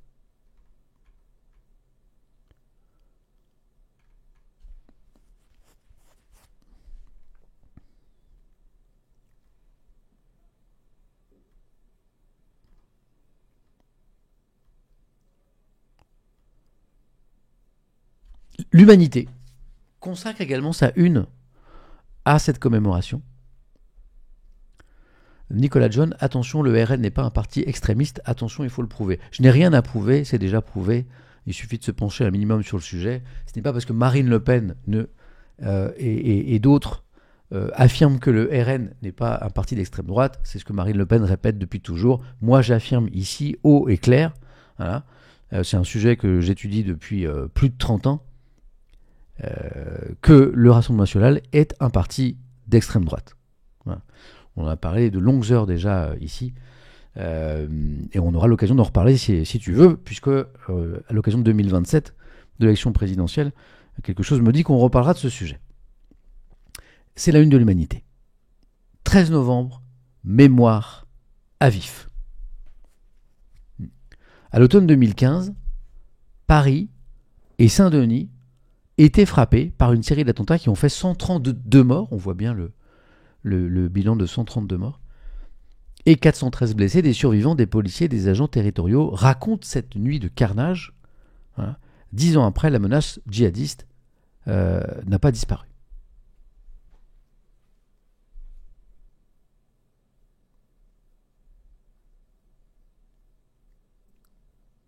Tiens, je fais une petite parenthèse sur pourquoi le RN est un parti d'extrême droite, puisque certains qui viennent peut-être pour la première fois sur cette chaîne n'ont peut-être pas participé à nos échanges sur le sujet depuis 5 ans. Le Rassemblement National est un parti d'extrême droite pour plein de raisons. Le Rassemblement National est un parti d'extrême droite, d'abord parce que historiquement c'est un parti qui a été fondé par des néo-nazis, par des collabos. Pour comprendre un mouvement politique, il faut revenir à ses racines et à son histoire. Voilà. Le RN n'est qu'un changement d'appellation marketing d'un parti qui s'appelait le Front National, qui a été créé par ces gens. Le Rassemblement National et le Front National, qui sont le même parti, hein, avec les mêmes élus, avec les mêmes cadres, avec les mêmes responsables, est un parti dont les dirigeants se sont illustrés tout au long de son histoire par des déclarations antisémites, racistes, qui ont d'ailleurs mené à des condamnations en justice.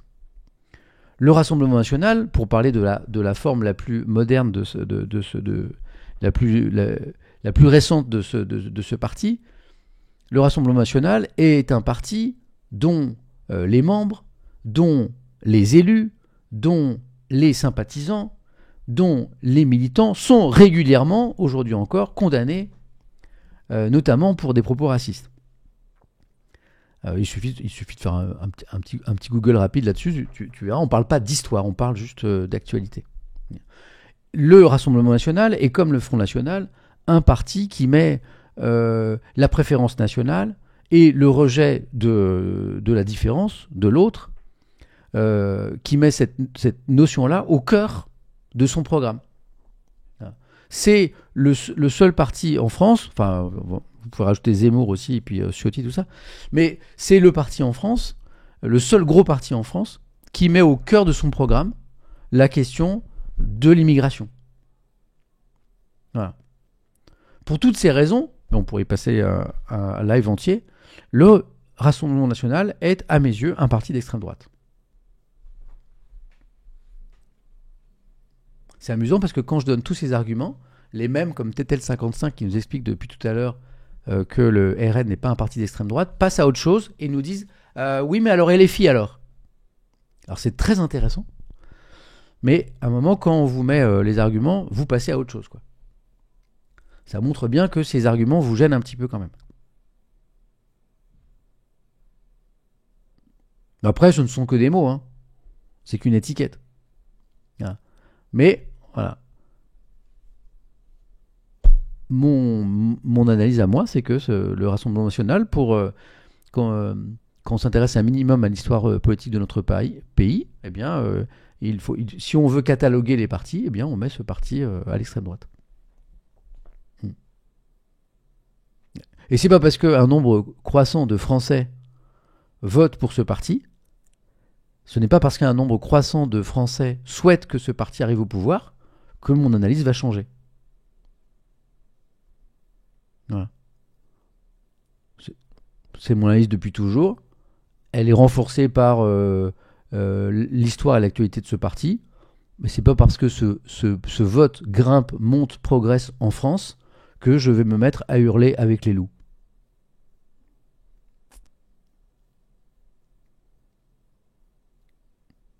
Et si un représentant de ce parti arrive au pouvoir en 2027, est élu président ou présidente de la République en 2027, cela ne changera rien.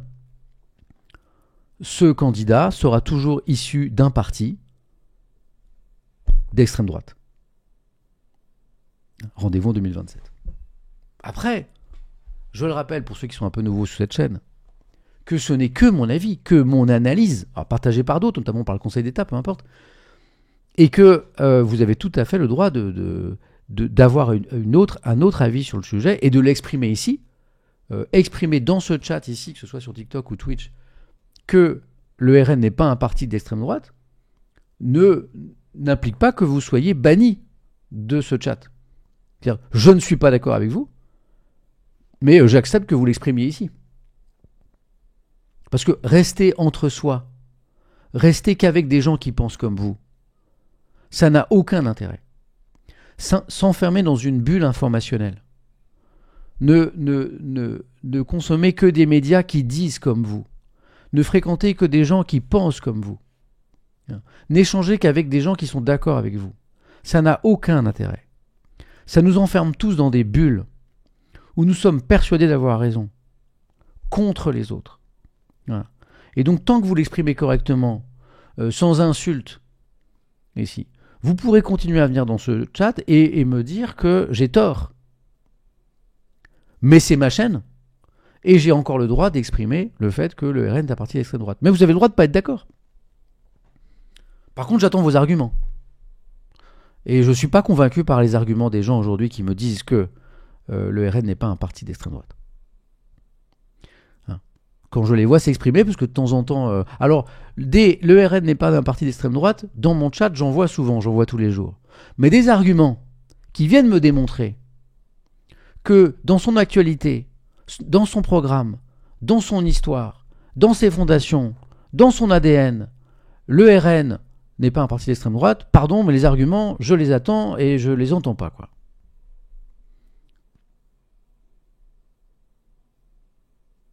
Salut Wonder Woman, bisous à toi et à ton papa.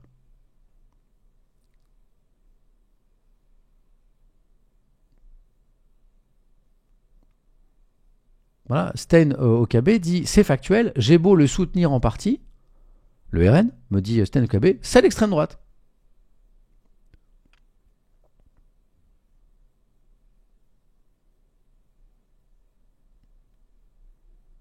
Jean-Marie Le Pen n'avait aucun souci avec cette étiquette d'ailleurs. C'est Marine Le Pen, sa fille, qui s'est lancée dans une entreprise de dédiabolisation de son parti pour le faire arriver au pouvoir, qui est très embêtée par cette étiquette. Parce que c'est une étiquette qu'elle ne trouve pas intéressante pour conquérir le vote d'une majorité de Français. Après, il y a des électeurs et des militants RN qui sont tout à fait d'accord pour dire qu'ils sont d'extrême droite, on va dire les plus radicaux, les plus militants. Mais ça gêne, en revanche, ces dirigeants dans leur conquête du pouvoir. Ça gêne aussi ceux qui votent RN, mais qui n'ont pas envie de cette étiquette, qui ne veulent pas l'assumer. Bon, moi, personnellement, ça ne me gêne pas de continuer à appliquer cette étiquette.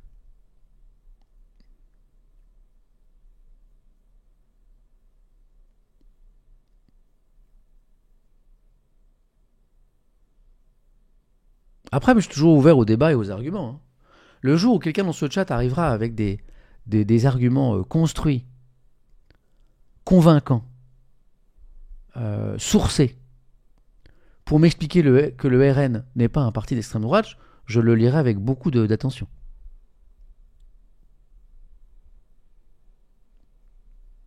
Mais encore une fois, ça n'est qu'un avis, et cet avis, vous avez le droit de le remettre en cause. Lisons le dossier d'Humanité sur les attentats du 13 novembre 2015 après cette parenthèse. Mémoire à vif. Édito. Bon, attention, amis et supporters du RN, nous lisons à partir de ce moment l'Humanité, qui est un journal communiste. Essayez de ne pas vous mettre en PLS tout de suite. Parfois, dans le camp d'en face, dans le camp adverse, dans le camp des gens qui ne pensent pas comme vous, il y a des choses intéressantes aussi. Trafiquant de haine. C'est le titre de l'édito. La justice a fait son œuvre, mais bien des questions soulevées par la vague de terreur du 13 novembre 2015 continuent de travailler notre pays. Un pays épuisé, abîmé par les coups qui pleuvent sur lui sans trêve. Au Bataclan, sur les terrasses au Stade de France, ces attentats furent les plus meurtriers jamais perpétrés sur le sol français. 132 morts, 413 blessés, et autour d'eux, tant de vies fracassées. L'Est parisien et la Seine-Saint-Denis portent aujourd'hui encore ces balafres invisibles, ces douleurs fantômes de celles qui ravivent l'effroi, le deuil ou la colère. Nous savons tout du but des tueurs islamistes, fracturer la société, aiguiser les haines, dresser les citoyens les uns contre les autres. Et quand je vois certains commentaires dans le chat, et quand je suis l'évolution du paysage poétique français et le résultat des élections les unes après les autres, j'ai l'impression que l'objectif de ces terroristes est en partie atteint. Je relis cette phrase. Nous savons tous du but des tueurs islamistes, fracturer la société, aiguiser les haines, dresser les citoyens les uns contre les autres. L'extrême droite, toujours prête à se repaître des divisions, s'est ruée sur le malheur. 10 ans ont passé, mais la crainte d'un nouveau déchaînement de violence ne s'est pas évanouie. Les trafiquants de fanatisme n'ont pas rendu les armes et les aspirants djihadistes sont toujours plus jeunes. Solitaires, hyperconnectés, abreuvés de discours incendiaires et d'images insoutenables sur Internet, ils tombent dans la religion comme on tombe dans le vide. Et pendant ces 10 ans, les lois d'exception se sont empilées. L'état d'urgence gravé dans le droit commun est devenu la norme. La surveillance s'est étendue au détriment des droits fondamentaux. La haine des musulmans, des Arabes, se déverse à l'envi sur les plateaux télévisés, dans l'espace public et jusque dans le monde académique. On est en 2025. Régulièrement, je croise, dans ma vie IRL, en dehors des réseaux et de Twitch, des gens que la vie fait que je suis amené à connaître, à croiser, pour diverses raisons, qui expriment, sans détour, sans retenue, sans gêne, des propos infiniment racistes. Il y a une parole aujourd'hui qui s'est libérée, qui s'est banalisée, hein, qui sont des propos racistes. Voilà. Encouragés par certains médias d'ailleurs, ou sur ces plateaux, cette parole est normale, acceptée, acceptable, banalisée. D'ailleurs, quand j'entends des propos comme ça dans mon entourage, je pose de façon anodine la question de savoir quels sont les médias consommés par ces personnes. Et en général, ces médias sont toujours les mêmes d'ailleurs. On a combien de chaînes d'infos en France ? Il y a BFM, il y a France Info, il y a CNews, il m'en manque une, non ? Il y a LCI, c'est ça ? Et étrangement, ces gens consomment toujours la même chaîne d'infos d'ailleurs. Voilà. Voilà. C'est la fameuse bulle informationnelle dont je vous parlais. Voilà. Bon, après tout, puisque ces chroniqueurs tiennent ce genre de propos en plateau, c'est que ça doit être ok, quoi.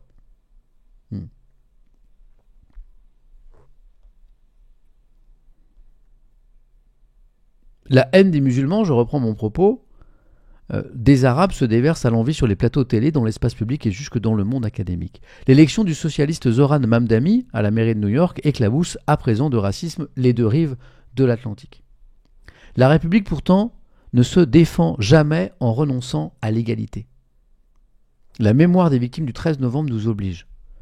Elle nous commande de combattre les discours de haine, d'où qu'ils viennent et quelle que soit leur cible.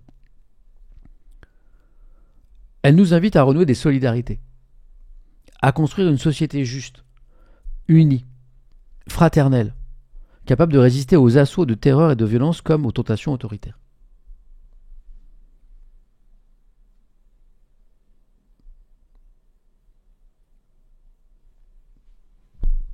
For the Kiki. Par contre, la bulle France Info, Libé, Humanité, c'est ok ? Ici, on n'est pas vraiment dans une bulle, puisque tu vois, je viens de te lire. Une bulle informationnelle, c'est une bulle qui refuserait d'entendre la parole des autres. Les gens ici qui viennent crier « Vive le RN » ou que sais-je, ces mots parviennent jusqu'à nous. Vous n'êtes pas sanctionnés, quoi. Donc nous ne sommes pas ici dans une bulle. On vous lit, on vous entend, mais c'est juste qu'on n'est pas convaincu par vos arguments, quoi. C'est peut-être ce qui vous énerve le plus, d'ailleurs. Ouais.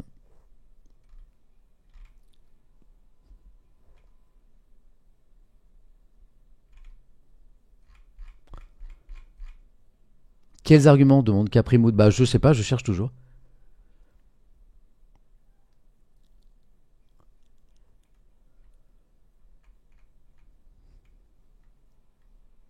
Puis en plus, on lit le Figaro ici, hein. Et des éditos parfois dans le Figaro et des éditos dans le Parisien ces derniers mois aussi qui sont pas tellement dans la bulle informationnelle Libé, France Info et Mac que tu viens d'évoquer.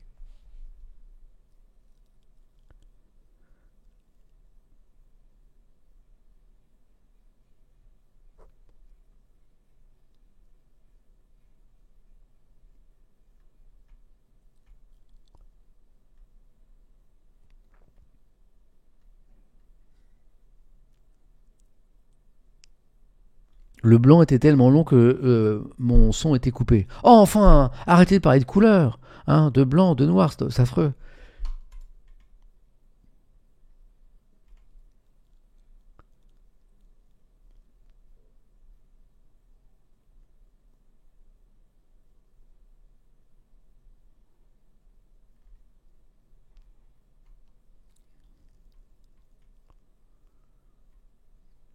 Le petit Camus pose une question intéressante dans le chat TikTok. Est-ce que être humaniste aujourd'hui est devenu has-been ? Voilà pour l'édito donc de Rosa Moussaoui dans l'UMA. Et lisons maintenant l'article de l'UMA qui revient sur les 10 ans des attentats du 13 novembre 2015. Le titre, c'est un témoignage de quelqu'un qui était au Bataclan, je crois. Quelqu'un est mort contre moi, j'ai senti le froid le prendre. Merci Planescape. Stéphanie et Michel étaient dans la fosse du Bataclan. Il y a 10 ans, le soir de l'attentat. Aujourd'hui, alors que Stéphanie n'est toujours pas indemnisée, il reste profondément marqué par cette nuit d'horreur. Ils sont... alors je préviens les plus sensibles, la séquence elle est un peu dure. Ils sont face contre terre dans la fosse du Bataclan. Tu te tais, tu bouges pas, on va survivre, vient de murmurer Michel à Stéphanie. Elle a réussi à lui attraper le petit doigt et Gila immobile, soudée à lui par ce minuscule morceau de chair. Notre bulle d'humanité, raconte Michel, comme il y en a eu des centaines d'autres ce soir-là, à quelques mètres devant eux. On est dans la fosse du Bataclan. Des corps en château de cartes. Il y a un instant, pendant que les terroristes rechargeaient leurs armes, ils sont des dizaines à avoir tenté de fuir. Les tirs les ont fauchés. Stéphanie et Michel, miraculeusement, ont échappé aux balles. Leur course, 4 mètres à peine, s'est achevée là, au beau milieu de la salle. On a juste eu le temps d'échanger un regard, se souvient Michel. Dans le visage de Stéphanie, il n'a pas lu la peur, c'était plutôt l'effacement, la mort. Autour d'eux, les terroristes vont et viennent. Là, on est en train d'essayer de comprendre ce qu'ont vécu les gens qui ont vécu le Bataclan. Bouge pas. Détonation. Je t'avais dit de pas bouger. Un jeune homme les insulte, une jeune fille les supplie. Tous deux sont aussitôt abattus. Mais morts, dit tendrement Stéphanie. Cette soirée devait être une fête, leur première sortie depuis la naissance de Bastien, 7 mois plus tôt. Pour lui, pour cet enfant, il faut survivre. Mon cerveau a déconnecté, ça m'a permis de rester calme, dit Stéphanie. Michel, à l'inverse, se met en hypervigilance. Je suranalysais tout. J'essayais de comprendre le déroulé de ce qui se passait. Odeur de poudre, râle d'agonie, sonnerie de téléphone. Quelqu'un est mort contre moi ce soir, murmure-t-il. J'ai senti le froid le prendre. Les tirs des terroristes s'éloignent, puis se rapprochent. Après chaque série, tu espères que c'est la dernière, dit Michel. Le bruit du chargeur qu'on remplace, de la culasse qu'on réarme, les shoots reprennent. Tu te dis que cette fois, forcément, ce sera pour toi. La peur de mourir sur un coup de dé est une véritable torture. Alors Michel tente de rationaliser l'apocalypse. Il accepte l'idée de la mort pour rester calme et se donner une chance d'y échapper. Il convoque la lettre volée, nouvelle d'Edgar Allan Poe, dont les protagonistes cherchent en vain un document qui se trouve devant eux. On était sous le nez des terroristes, peut-être qu'ils ne nous verraient pas, veut se convaincre Michel, penser, ne pas mourir. Un policier de la BAC vient de tirer sur le terroriste posté sur la scène. Le fracas de la ceinture qui explose est épouvantable. Michel et Stéphanie reçoivent en pluie des bouts dont ne sait quoi. Ils pensent que le bâtiment va s'effondrer, il reste figé. Les 2 derniers assaillants parcourent l'étage, on entend des tirs sporadiques, ils se barricadent avec des otages et face à la police qui gagne du terrain, tentent de négocier n'importe quoi. C'était presque comique, raconte Michel. Autour d'eux, des hommes en cagoule, noirs, se déploient en aboyant des ordres. On n'a pas cru tout de suite que c'était la police. Michel, le premier, ose tourner la tête. Il se lève, il aide Stéphanie à se mettre debout. Ils enjambent des corps, commencent à sentir l'air frais du dehors. Une dernière fouille, les voilà sommés de courir, les mains sur la tête vers le boulevard Voltaire, et puis plus rien. L'aide aux victimes, ça a été un thé et quelques gâteaux. Indique Michel, ni psychologue, ni avocat, aucun conseil, on te laisse te démerder tout seul, abonde Stéphanie.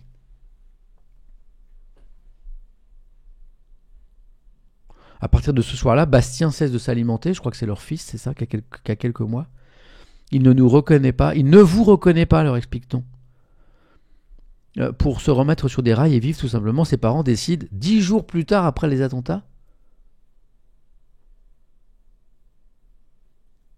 Merci Alstan. Ils décident de reprendre leur travail. Cauchemar, idées suicidaires, hypersensibilité, dépression, et cette gentillesse maladroite des proches qui n'y comprennent rien. Stéphanie est plusieurs fois licenciée. Michel n'arrive pas à honorer ses contrats.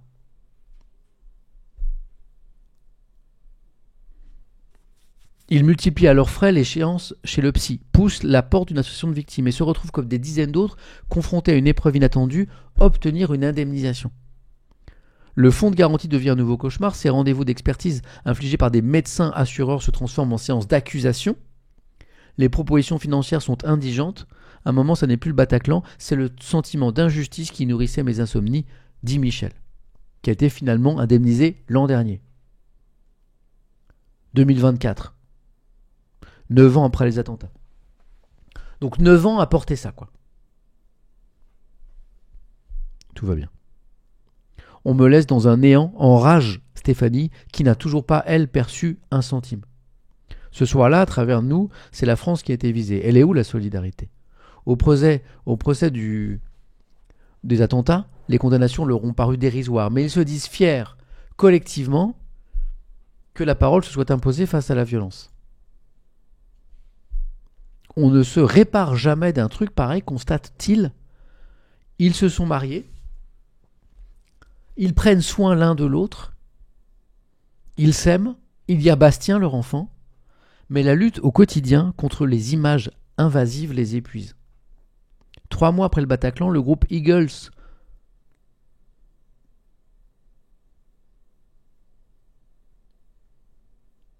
of Death Metal offrait un concert à l'Olympia aux survivants de la tuerie, en dépit des suppliques de Stéphanie qui refuse de le voir repartir dans l'épicentre de l'enfer,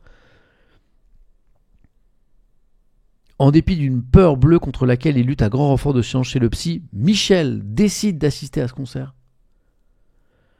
J'ai foi dans la musique, dit-il, ne pas y aller, c'était renoncer à vivre. Dans le public,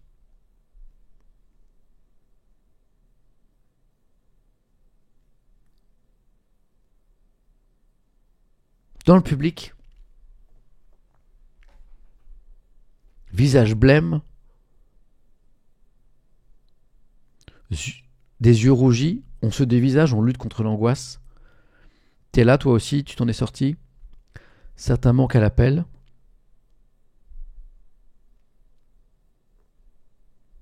D'autres sont en chaise roulante. Tous sont très jeunes. Sauf un homme. Un vieux type, avec des cheveux blancs, tout seul dans son coin, l'air complètement perdu. Premier riff de guitare, Michel ressent une énorme décharge d'électricité. Un truc super bon, dit-il. Dans la foule qui s'agite à l'unisson, le vieillard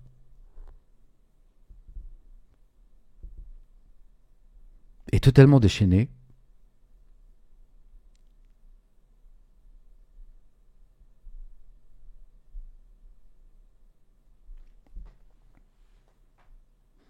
À ce moment, j'ai compris que c'était forcément le père d'une victime,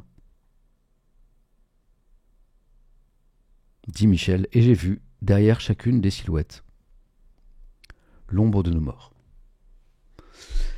Il est fort cet article, il est intéressant parce qu'il nous fait toucher quand même du doigt ce qu'ont vécu les survivants de ces attentats, et en fait que le fait que 10 ans après, le poids soit encore extrêmement lourd à porter, quoi. Voilà. Donc il est lourd, mais je pense qu'il est...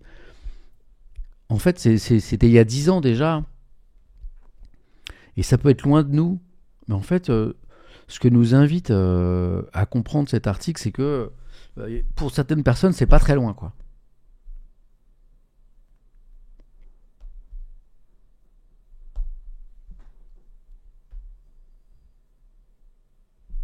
C'est aussi l'intérêt de ces articles ce matin. On va terminer cette revue de presse un peu spéciale, uniquement consacrée à ce sujet, parce que j'aurais trouvé étrange de vous parler d'autre chose ce matin. Je crois que ça m'est quasiment jamais arrivé de faire des revues de presse uniquement consacrées à un seul sujet, mais par respect pour tout ça, justement, je pensais que c'était la bonne chose à faire. Puis demain, on se penchera sur d'autres actualités, bien sûr. Mais on va finir cette revue de presse un peu spéciale par cet éditorial dans Le Monde sur ces attentats.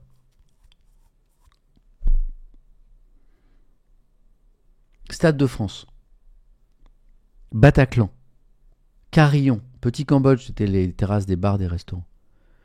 Le sinistre vendredi 13 novembre 2015 a transformé ces lieux de réjouissance collective en théâtre de l'une des plus grandes tragédies de l'histoire de notre pays. Chacun se souvient de l'endroit où il se trouvait lorsqu'a commencé cette nuit d'horreur qui, avec les attentats contre Charlie Hebdo et l'hypercacher commis 10 mois plus tôt, a achevé d'inscrire le terrorisme islamiste dans le paysage français.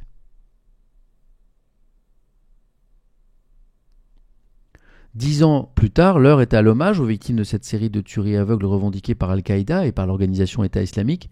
Le 13 novembre a provoqué la mort de 132 personnes et a fait plus de 400 blessés physiques et des milliers de blessés psychologiques. Mais l'importance de cet anniversaire dépasse largement les aspects commémoratifs formels sur lesquels on a beaucoup insisté ensemble ce matin. Après le temps de la sidération et des réactions, après celui de la justice, on a parlé du procès historique de plus de 10 mois, 2021-2022, est venu celui de la mémoire. Non pour mettre à distance des drames qui ont d'ailleurs connu de multiples répliques depuis lors, mais pour en tisser le récit le plus complet possible et en tirer les leçons. L'une de ces leçons, tient à l'articulation entre la mémoire traumatique individuelle des victimes et des témoins et la mémoire nationale. À la somme de témoignages journalistiques recueillis après les attaques et au moment du procès, aux nombreuses créations littéraires et télévisuelles s'ajoutent les milliers de témoignages audiovisuels, les dizaines de thèses de doctorat issues d'un programme de recherche scientifique porté par le CNRS. Désireux de répondre à la barbarie par la science, les travaux du CNRS ont ainsi permis d'établir que la plasticité cérébrale, agissant sur les mécanismes de contrôle de la mémoire, peut atténuer, voire guérir, les troubles de stress post-traumatique. Prouver également l'importance du soutien des proches dans ce processus de résilience fait présumer du rôle de l'empathie sociale dans l'évolution de la collectivité après de pareils chocs. À mon humble avis, notre société aujourd'hui manque singulièrement, en tout cas, manque d'empathie sociale. De ce point de vue, bien des questions demeurent pendantes, car la France de Nice à Saint-Étienne-du-Rouvray et de la décapitation de Samuel Paty et l'assassinat de Dominique Bernard n'a cessé durant ces 10 années de subir le traumatisme répété d'attentats islamistes. Si le dessein des terroristes consistant à provoquer la peur, des représailles contre les musulmans de France et la radicalisation de ces derniers a globalement échoué, si Paris meurtri voilà 10 ans brille à nouveau dans le monde, les attentats de 2015 ont servi de prétexte à la montée d'une violence d'ultra-droite anti-musulmane. Ils ont aussi suscité une série de reculs de liberté publique et accentué une focalisation des discours de la droite et de l'extrême droite sur l'islam, dont les conséquences politiques ne finissent pas d'être mesurées. 2027, baby. La mémoire commune qui invite à consolider ce triste anniversaire peut s'appuyer sur la résilience somme toute remarquable du pays. Mais elle porte aussi en elle des avertissements. Celui de la vigilance à l'égard de toutes les formes d'attaque contre le vivre ensemble, celui aussi de ne pas tomber dans aucun des pièges tendus par les terroristes. Voilà les amis. Nous n'avons fait qu'effleurer ce sujet ce matin. Nous y avons consacré un peu de temps, je crois, malgré tout. 1h48, enfin, on va dire 1h15. Puisqu'on avait fait, on s'est parlé un petit peu au début. Mais voilà, donc cette revue de presse est un petit peu plus courte que d'habitude, mais j'avais pas envie de parler d'autre chose ce matin. Enfin, j'avais pas envie de mélanger ça à autre chose ce matin. Le autre chose, le reste de l'actualité, politique, sociale, économique, culturelle, scientifique, tech, ce sera demain, bien sûr. Puisqu'on essaie on fait une revue de presse tous les matins. Ben. Et puis, ce que j'ai aussi compris et constaté ce matin, c'est que ces articles qu'on a lus parlent beaucoup de vivre ensemble. Vous avez remarqué ? De comment réparer le vivre ensemble, comment ne pas abîmer le vivre ensemble, comment faire société, comment faire preuve d'empathie. Et en fait, ce dont je prends conscience aussi, faisant cet exercice, c'est que lire ces articles tout seul dans son coin, c'est une chose. Mais les lire ensemble et en parler ensemble et parler de tous ces sujets ensemble, parler de ce qui nous rassemble et aussi parler de ce qui nous divise et parler de ce qui nous oppose, c'est bien plus fort et c'est bien plus intéressant. Voilà. Ce que j'aime ici, vous l'avez compris, c'est d'être ensemble pour parler des choses, pour tenter de créer du lien, de faire du lien, de se rendre compte que malgré nos différences, on peut s'accorder, on peut se parler en tout cas, on peut s'écouter. Il y a des gens dans le chat ici, et c'est tant mieux, qui ne sont pas d'accord avec les quelques idées, les quelques valeurs que je peux évoquer, mettre en avant parfois. Et c'est tant mieux. Et c'est tant mieux. Parce que l'objectif ici, c'est pas de se mettre d'accord. Il y a Telos qui dit accordez-vous. L'objectif ici, c'est pas de se mettre d'accord. C'est de créer un espace où, au moins, on peut se parler. Voilà. Alors, si on est d'accord, c'est super, mais ça ne nous emmène pas très très loin. Et si on n'est pas d'accord, au moins on peut en parler. Et qu'il reste encore dans notre société des espaces où on puisse se parler, malgré nos différences, nos oppositions. Mes idées, mes avis, mes opinions, mes valeurs ne sont que le fruit d'un parcours qui n'est que mon parcours, qui est le parcours d'un gars blanc, européen, français, né en 1971, avec dans une certaine famille, dans lesquelles il y avait certaines valeurs, qui ensuite s'est formé avec des lectures, des rencontres, des études, un travail. Et il est évident qu'avec un autre parcours, je serais parvenu à d'autres idées. Donc, voilà. Accepter qu'on puisse ne pas être d'accord, c'est déjà le début de quelque chose. Mais c'est ce que j'aime bien dans cette revue de presse.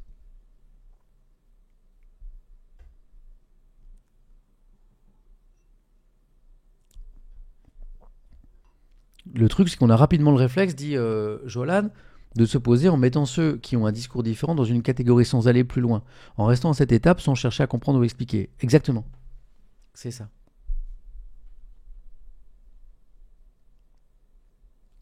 C'est ça. Crillon dit « Je ne suis pas d'accord avec pas mal de choses, mais en effet, c'est nécessaire de parler de ce sujet frontalement. Merci. » Merci à toi.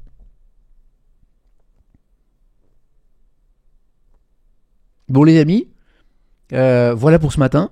Revue de presse un peu courte. Voilà. J'ai un Teams à 12h30, moi, pour préparer un truc, là. J'ai un petit temps. Je vais voir Moziman, un DJ aussi cet après-midi, pour un petit truc. Ça va être cool. J'ai une passionnante réunion de copropriété à 18h30. Ça, c'est fascinant, ça, les réunions de copro. Non, mais en vrai, c'est cool parce que j'ai des voisins qui sont super sympas. Voilà. Mais donc, j'ai ça. Et puis ce soir, il y aura un peu de gaming et il y aura la suite. Exactement, une histoire de Dream Track, exactement. Il y aura la suite de Dispatch, le jeu auquel on a joué lundi et mardi, qui était cool. Voilà. Mais là, je vais me changer les idées. Je vais cut le live et je vais me faire deux ou trois petits deathmatch sur Valo. Parce que la vie continue. Voilà. Merci les amis. Amis de TikTok, merci d'avoir été là ce matin, d'avoir été aussi nombreux. Je vous souhaite une très belle journée. Je vous retrouve demain matin dans la revue de presse, 9h midi, hein, comme tous les matins. Donc merci pour ça. Et puis si vous voulez nous rejoindre sur Twitch ce soir pour le gaming, aucun problème. Merci encore. Des bisous. Prenez soin de vous, de ceux que vous aimez, de ceux que vous aimez pas aussi. De ceux qui pensent comme vous, de ceux qui pensent pas comme vous aussi. À demain. Des bisous. Amis de Twitch, nous on va faire un truc en plus. Nous on va faire un raid bien sûr. Qui est en live actuellement? Hein?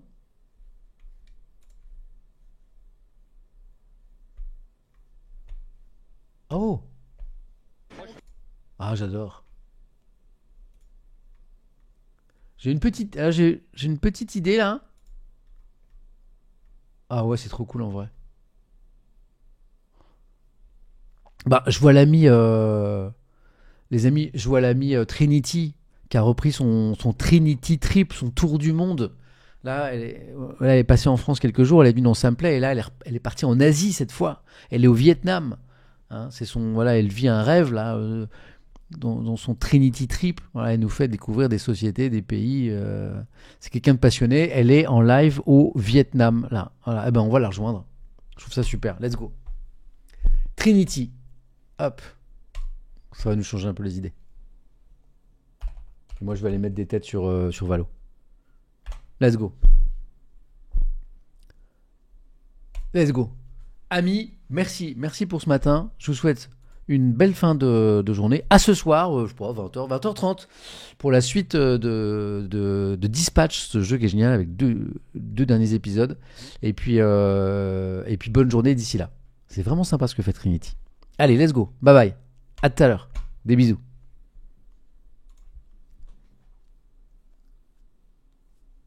Ça part dans 5, 4, 3, 2, 1. On va au Vietnam.